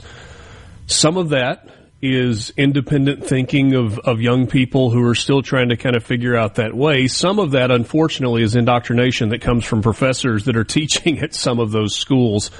When you look at the role that college students and college campuses play in the relationship between Israel and the United States, where do you start with that? I think what we've all witnessed is something very dangerous.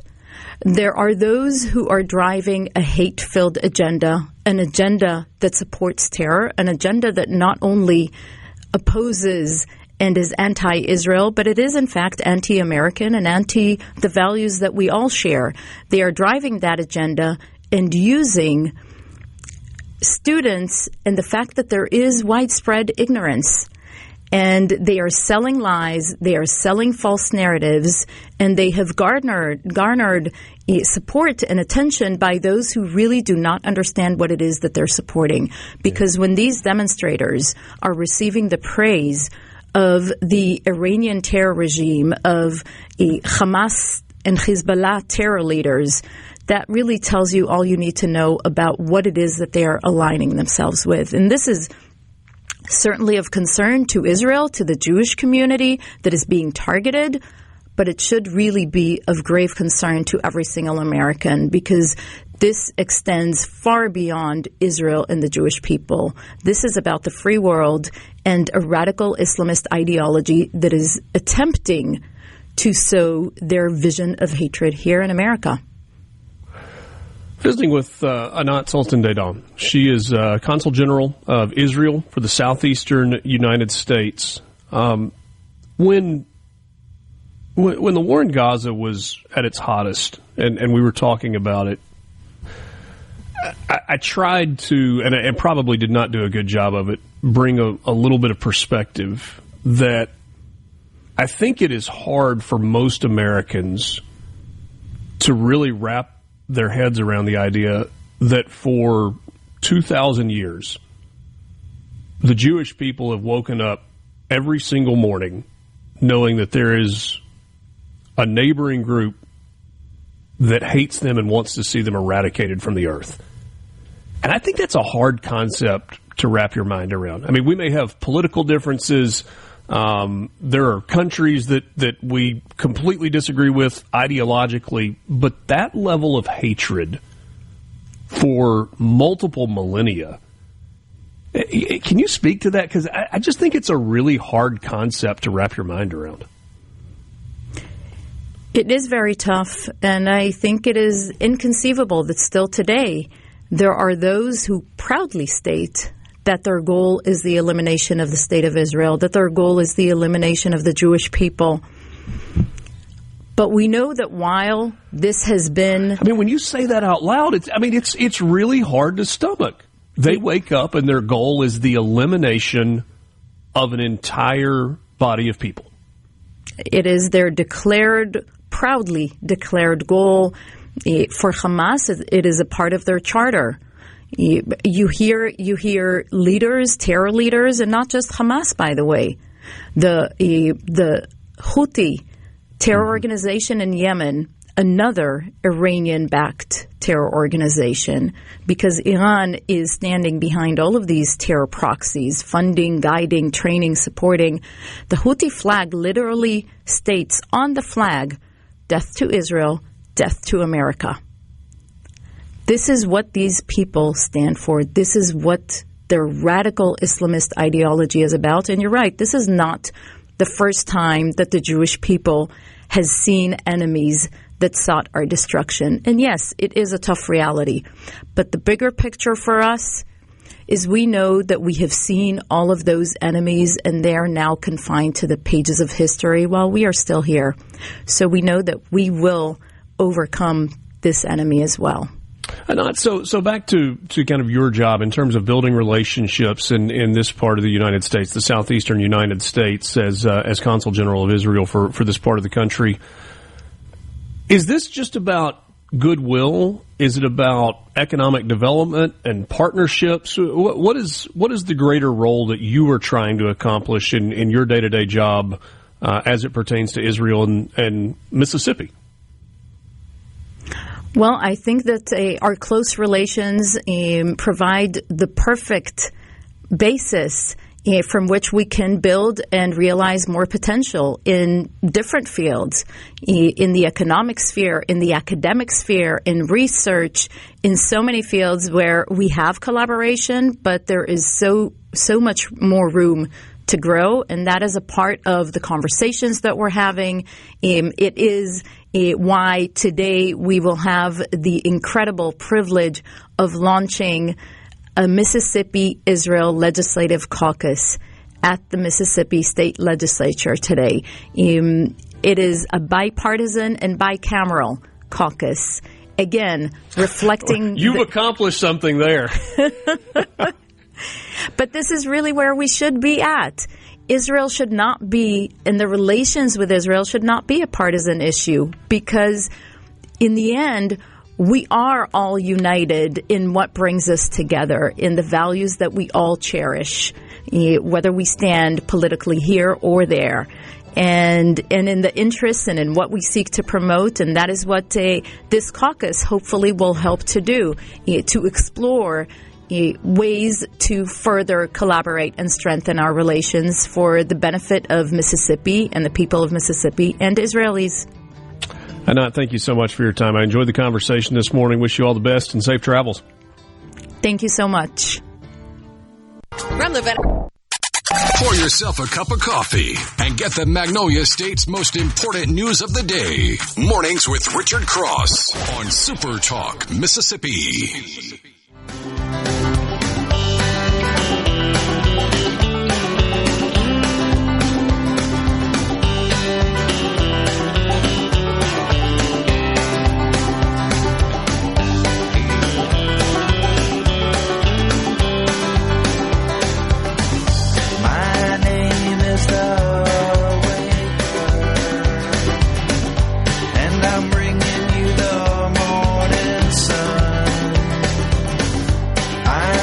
Thanks for being with us this morning. Mornings with Richard Cross, SuperTalk Mississippi, streaming at supertalk.fm and SuperTalk TV. Good to be with you.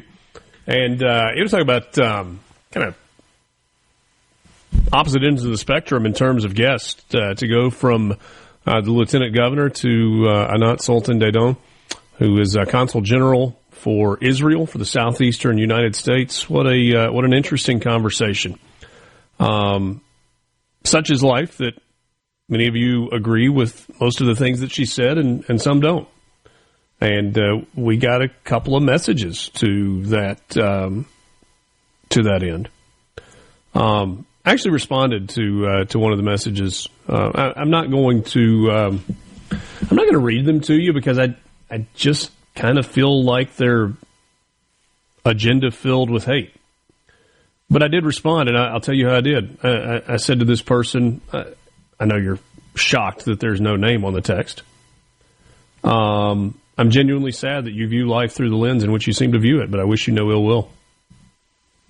I just don't.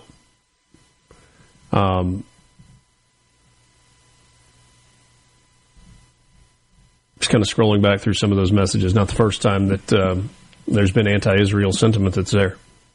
One of the things that I was thinking about, we just didn't necessarily have time to ask Anat this question, is I think in most circles there is a repudiation of racism, right? We don't tolerate it. Not to say that it doesn't exist. Not to say that there are not people who very much are racist.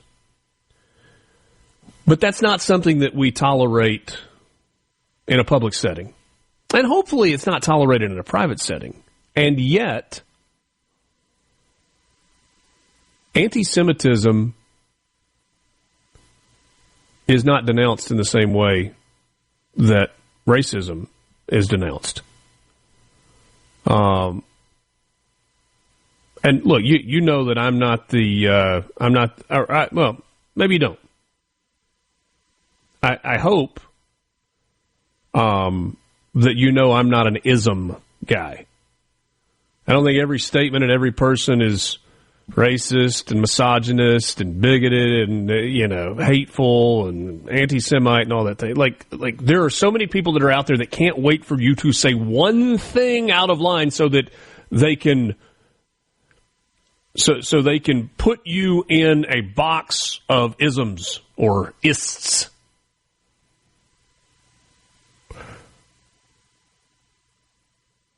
And yet, that seems to be the one ism that is far more generally accepted, even in the United States today, than any other. Lance, am I off on that? I mean, do you, seriously, if you disagree with what I'm saying there, say so. No, I mean, there's no place for any kind of racism or hatred in that way. People have a right to live and be happy. Yeah, but don't you agree that anti-Semitism is the thing that seems to be prevalent and seems to get less pushback than a lot of the other things that are kind of labeled hatred? Sure, yeah. I mean, but it's. I think here maybe it's a little bit distant. It's most of what we perceive probably as Middle East. And there are millions of Israelis or Jewish folks that live here, just like there are millions of folks from the that part of the world, the Middle East, that live here. So I think as you've seen so much of the tension building, everyone's taking a position, one side or the other. And I think that's what America's really good at that. We pick sides. We're sports people. We have a winner and we have a loser. I don't know if it's as much as racism as it is skepticism. But again, I'm giving Americans the benefit of the doubt at times. But yes, there are plenty of examples of true hate speech, much more directed at Israel and Jews than you've seen directed at others. And I do think that we, for some reason, put up with that more than we would racism or that of a different way. So, I think it's both ways. It's I think some of these folks just may not be that informed, and hatred comes from ignorance sometimes. And then some may just be picking sides and feel like they've picked whatever works for them. Others are just skeptics also, just the involvement of everything in foreign governments and our government.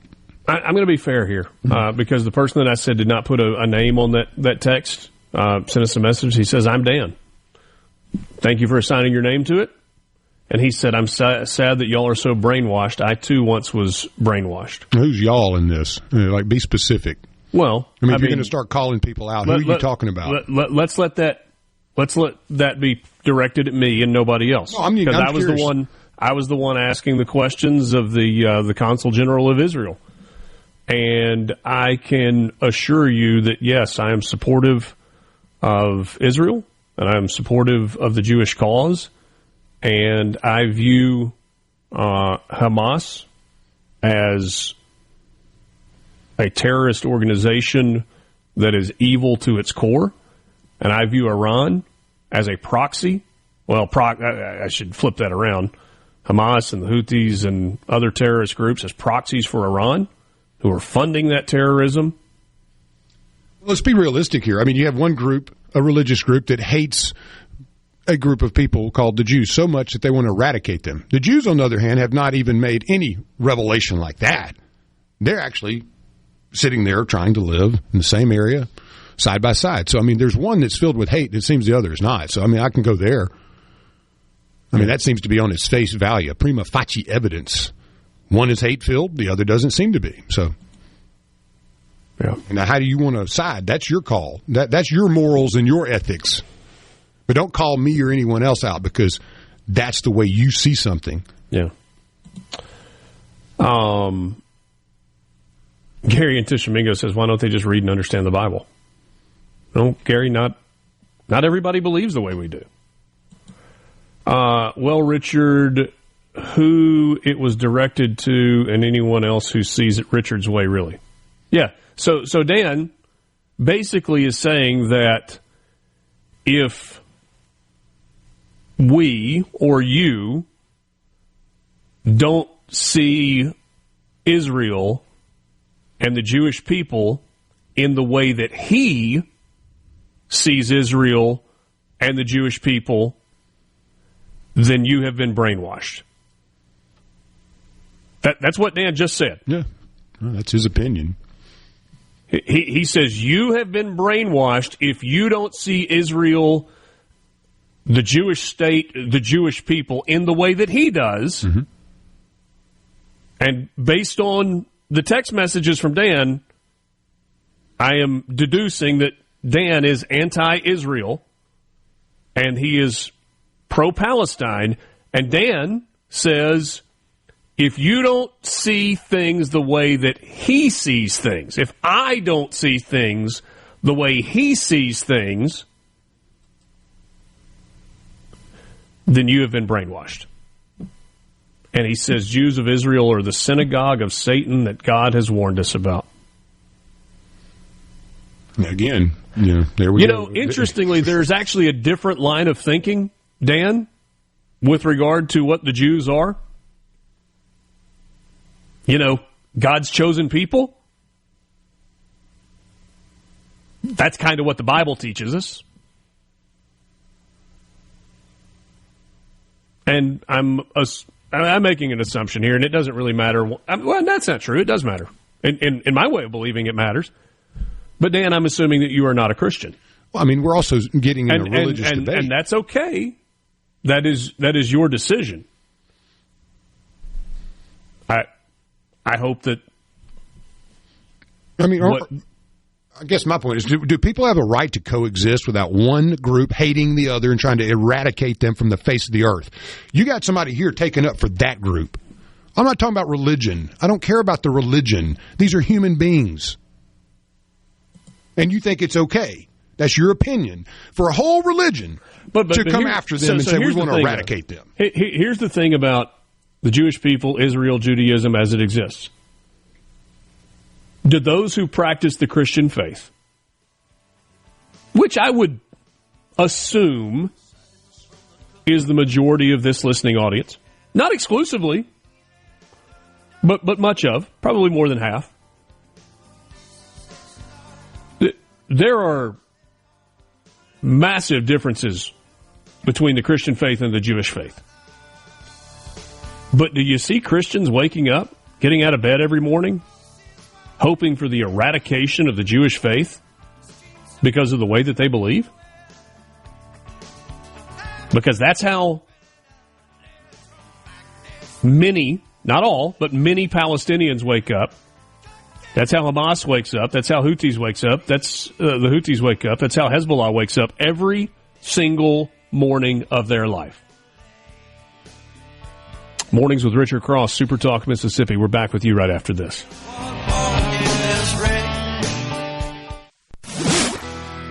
Mississippi politics each morning. Mornings with Richard Cross, SuperTalk Mississippi. Because I'm standing on top of the world. Pleasure to be with you on Mornings with Richard Cross right here on SuperTalk Mississippi. When we are short on time, we call it MRC. You're welcome to do the exact same thing. Thanks for joining us. C-Spire text line popping this morning, 601-879-4395. Do you have C-Spire? Do you? I don't remember a time I didn't have C-Spire. If you don't, you're missing out. Best 5G coverage. I travel a lot. Many of you travel a lot. It works everywhere.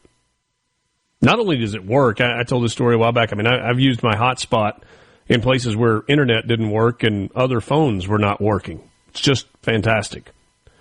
But it's not just cell phones. There's a time when C-Spire was cell phones. Not just cell phones anymore. Fiber to the home.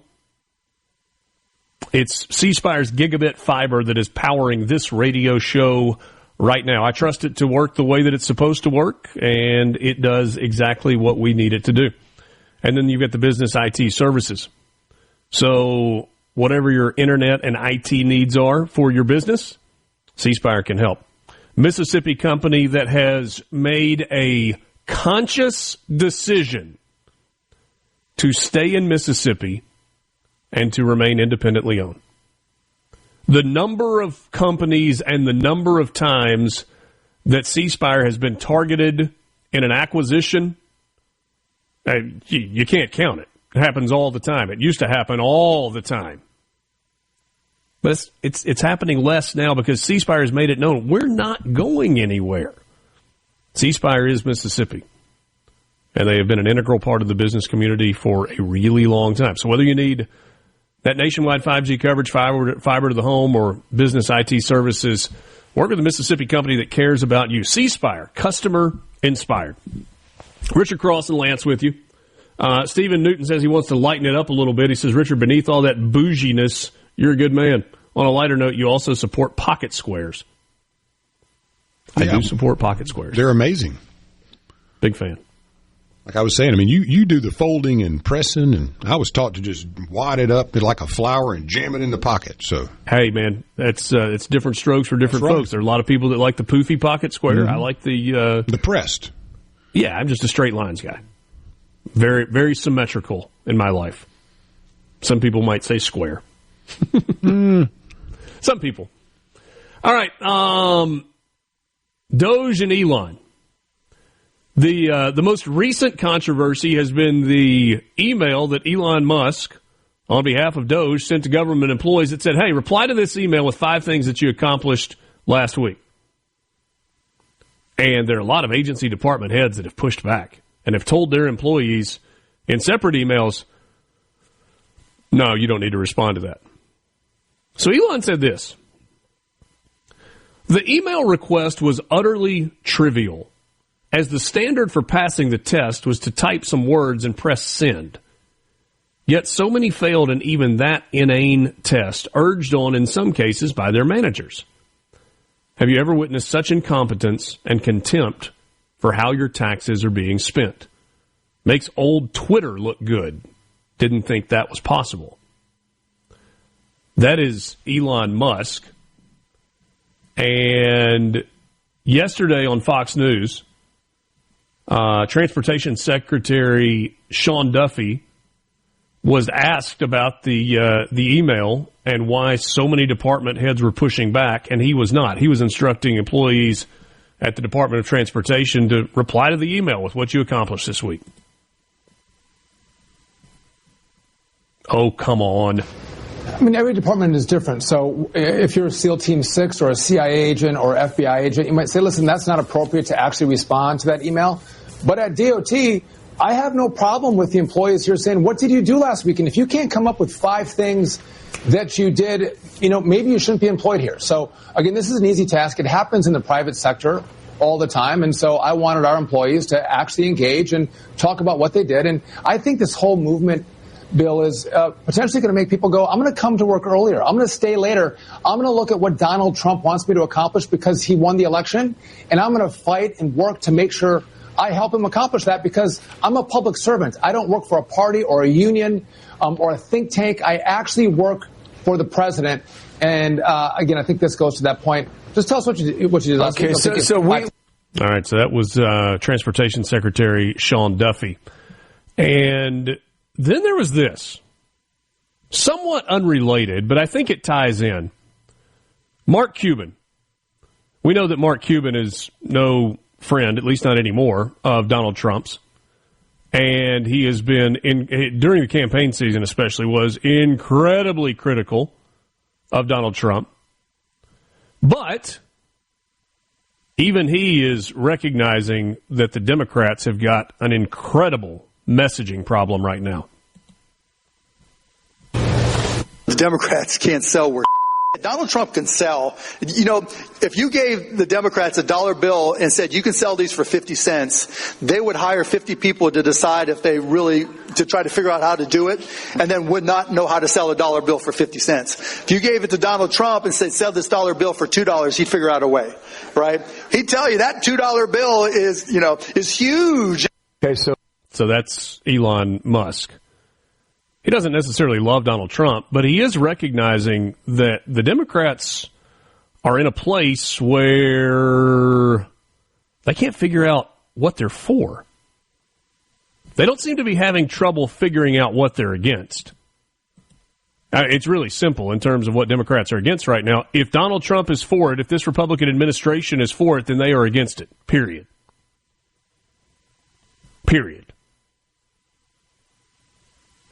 But in terms of what they are for, in terms of a unifying message, in terms of coming together and everybody pulling in the same direction, which for the first time in a really, really long time, I'm sorry, that was Mark Cuban. I think I said Elon Musk. That was Mark Cuban. For the first time in a really, really long time, most Republicans are pulling in the same direction. Now, you've got outliers, right? You got Mitch McConnell doing his thing, and you got Lisa Murkowski, who has an R next to her name, but she's not a Republican. Come on. And you've got Collins from Maine. She's not a Republican. She's got an R next to her name. She's not a Republican. But most Republicans are all pulling in the same direction.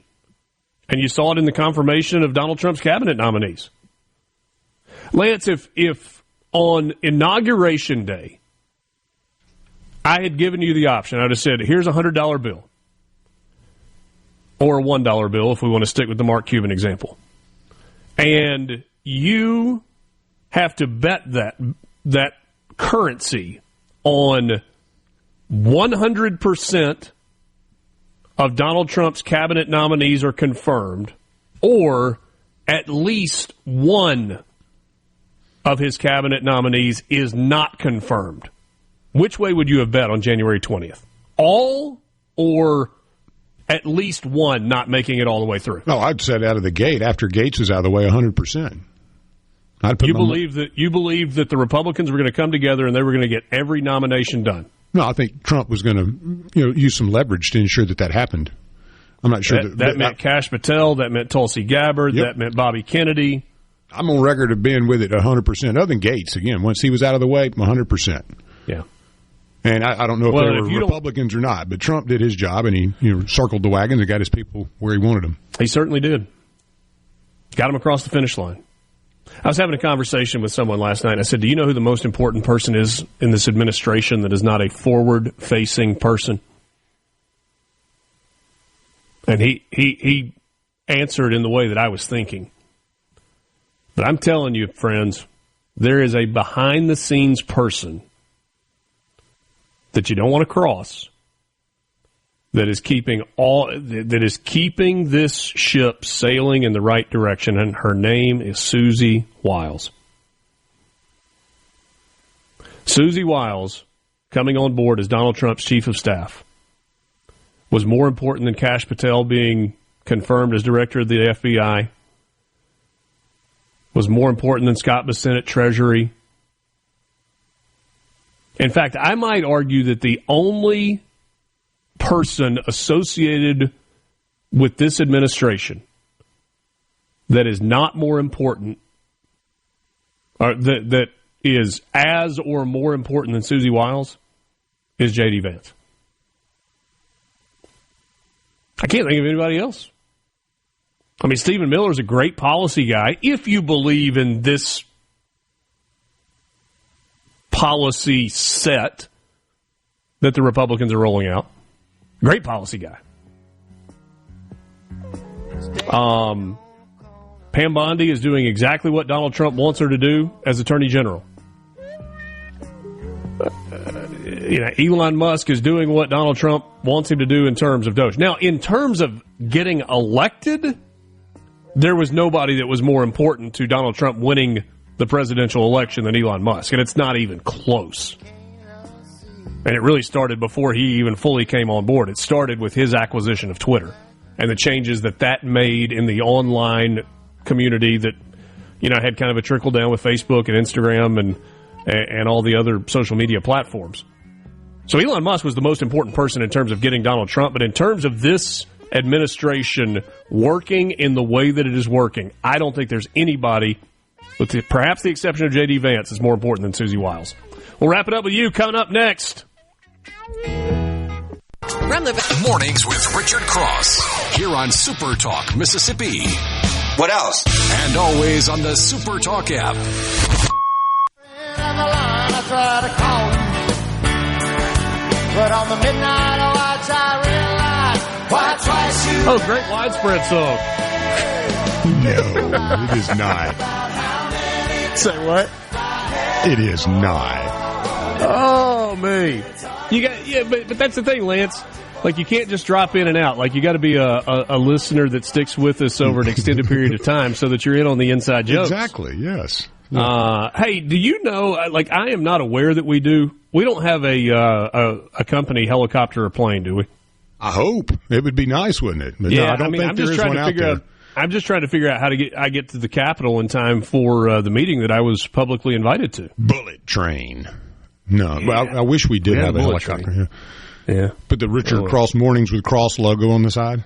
Ooh, yeah. That would be awesome, wouldn't it? We got room for a helipad, so. We do? Yeah. Maybe even on the roof. Yes, sir.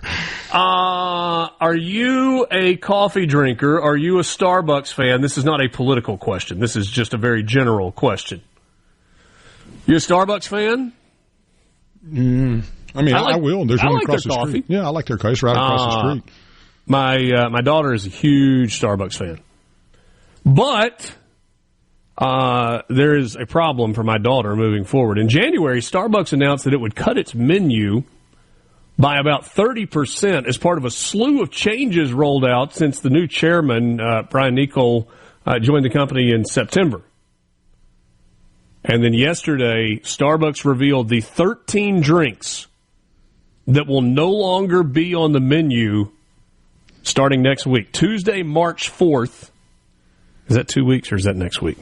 What's today? That's next week. Yeah. Tuesday, March 4th, next week. Starbucks said in a release, we're simplifying our menu to focus on fewer, more popular items, executed with excellence. This will make way for innovation, help reduce wait times, improve quality and consistency, and align with our core identity as a coffee company. So what are the less popular drinks that are going away from the Starbucks menu? They're the frou-frou-y ones. Here you go.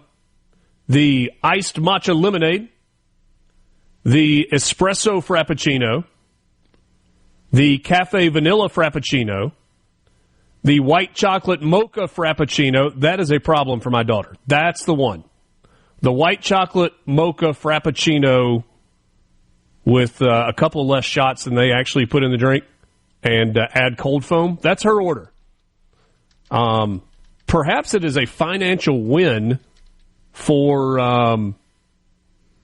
the parents in the Cross household that the white chocolate mocha frappuccino is going away.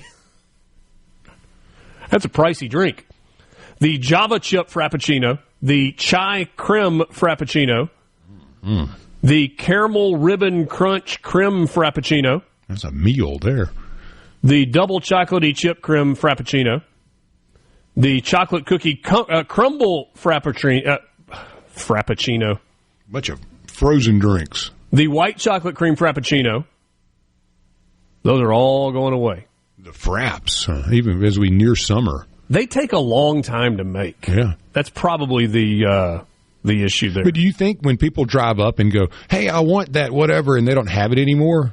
I mean, people that go to Starbucks are pretty religious about what they want. You know, it's going to be a tough sell. They're going to be like, well, if you don't sell that, then just put this, and this in it. Yeah. And then finally, the white hot chocolate, the Royal English breakfast latte, and the honey almond milk flat white. Those are going away. It's a slimmed-down menu, part of a broader shift in operations by the world's most iconic coffee brand, the story at the Hill says. In a letter to employees on Monday, Nicol announced plans to lay off 1,100 corporate employees globally. Our intent is to operate more efficiently, increase accountability, reduce complexity, and drive better integration. There is no word as to whether or not employees had to submit an email with the 5 things that they accomplished last week. If my wife stops at Starbucks when we are on the road, I always get a double espresso. Is it still under $2? Yeah, Rhett, I don't know the answer to that. Yeah, I don't know about that. Is Cross one down? That's from Jason in Starkville. severe maintenance issues at the moment. We can't let him fly. Yeah, that's for personal use. That's not for business use. Love their coffee, hate their political views. Maybe Commissioner Tyndall could hook you up with a chopper ride from Oxford. You could report on the experience. Yeah. Commissioner Sean Tyndall, if you're listening, I could use a ride to Jackson. Just now, not a special ride. Not asking you to do anything outside of the boundaries of responsible spending. But if you happen to have a chopper that's making its way south to Jackson and then is coming back this evening, I'll jump on. The college won't allow you to use your... No, I do not have access to N1UM. Sorry.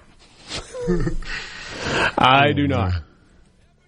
Mike in Columbus, what is the latest on Patel opening an investigation on Biden weaponizing DOJ? I don't know. I mean, there's prosecution that's needed in some of these places. But should we maybe just focus on moving forward primarily? Dan Bongino argues to the contrary. He says, no, we don't need to just move forward. But we'll see where it goes. A pleasure being with you on this Tuesday morning. Hope you have a minute to get outside and enjoy the sunshine and the warmer weathers. For Lance, I'm Richard. This is Mornings with Richard Cross. We'll talk to you tomorrow. A SuperTalk Mississippi media production.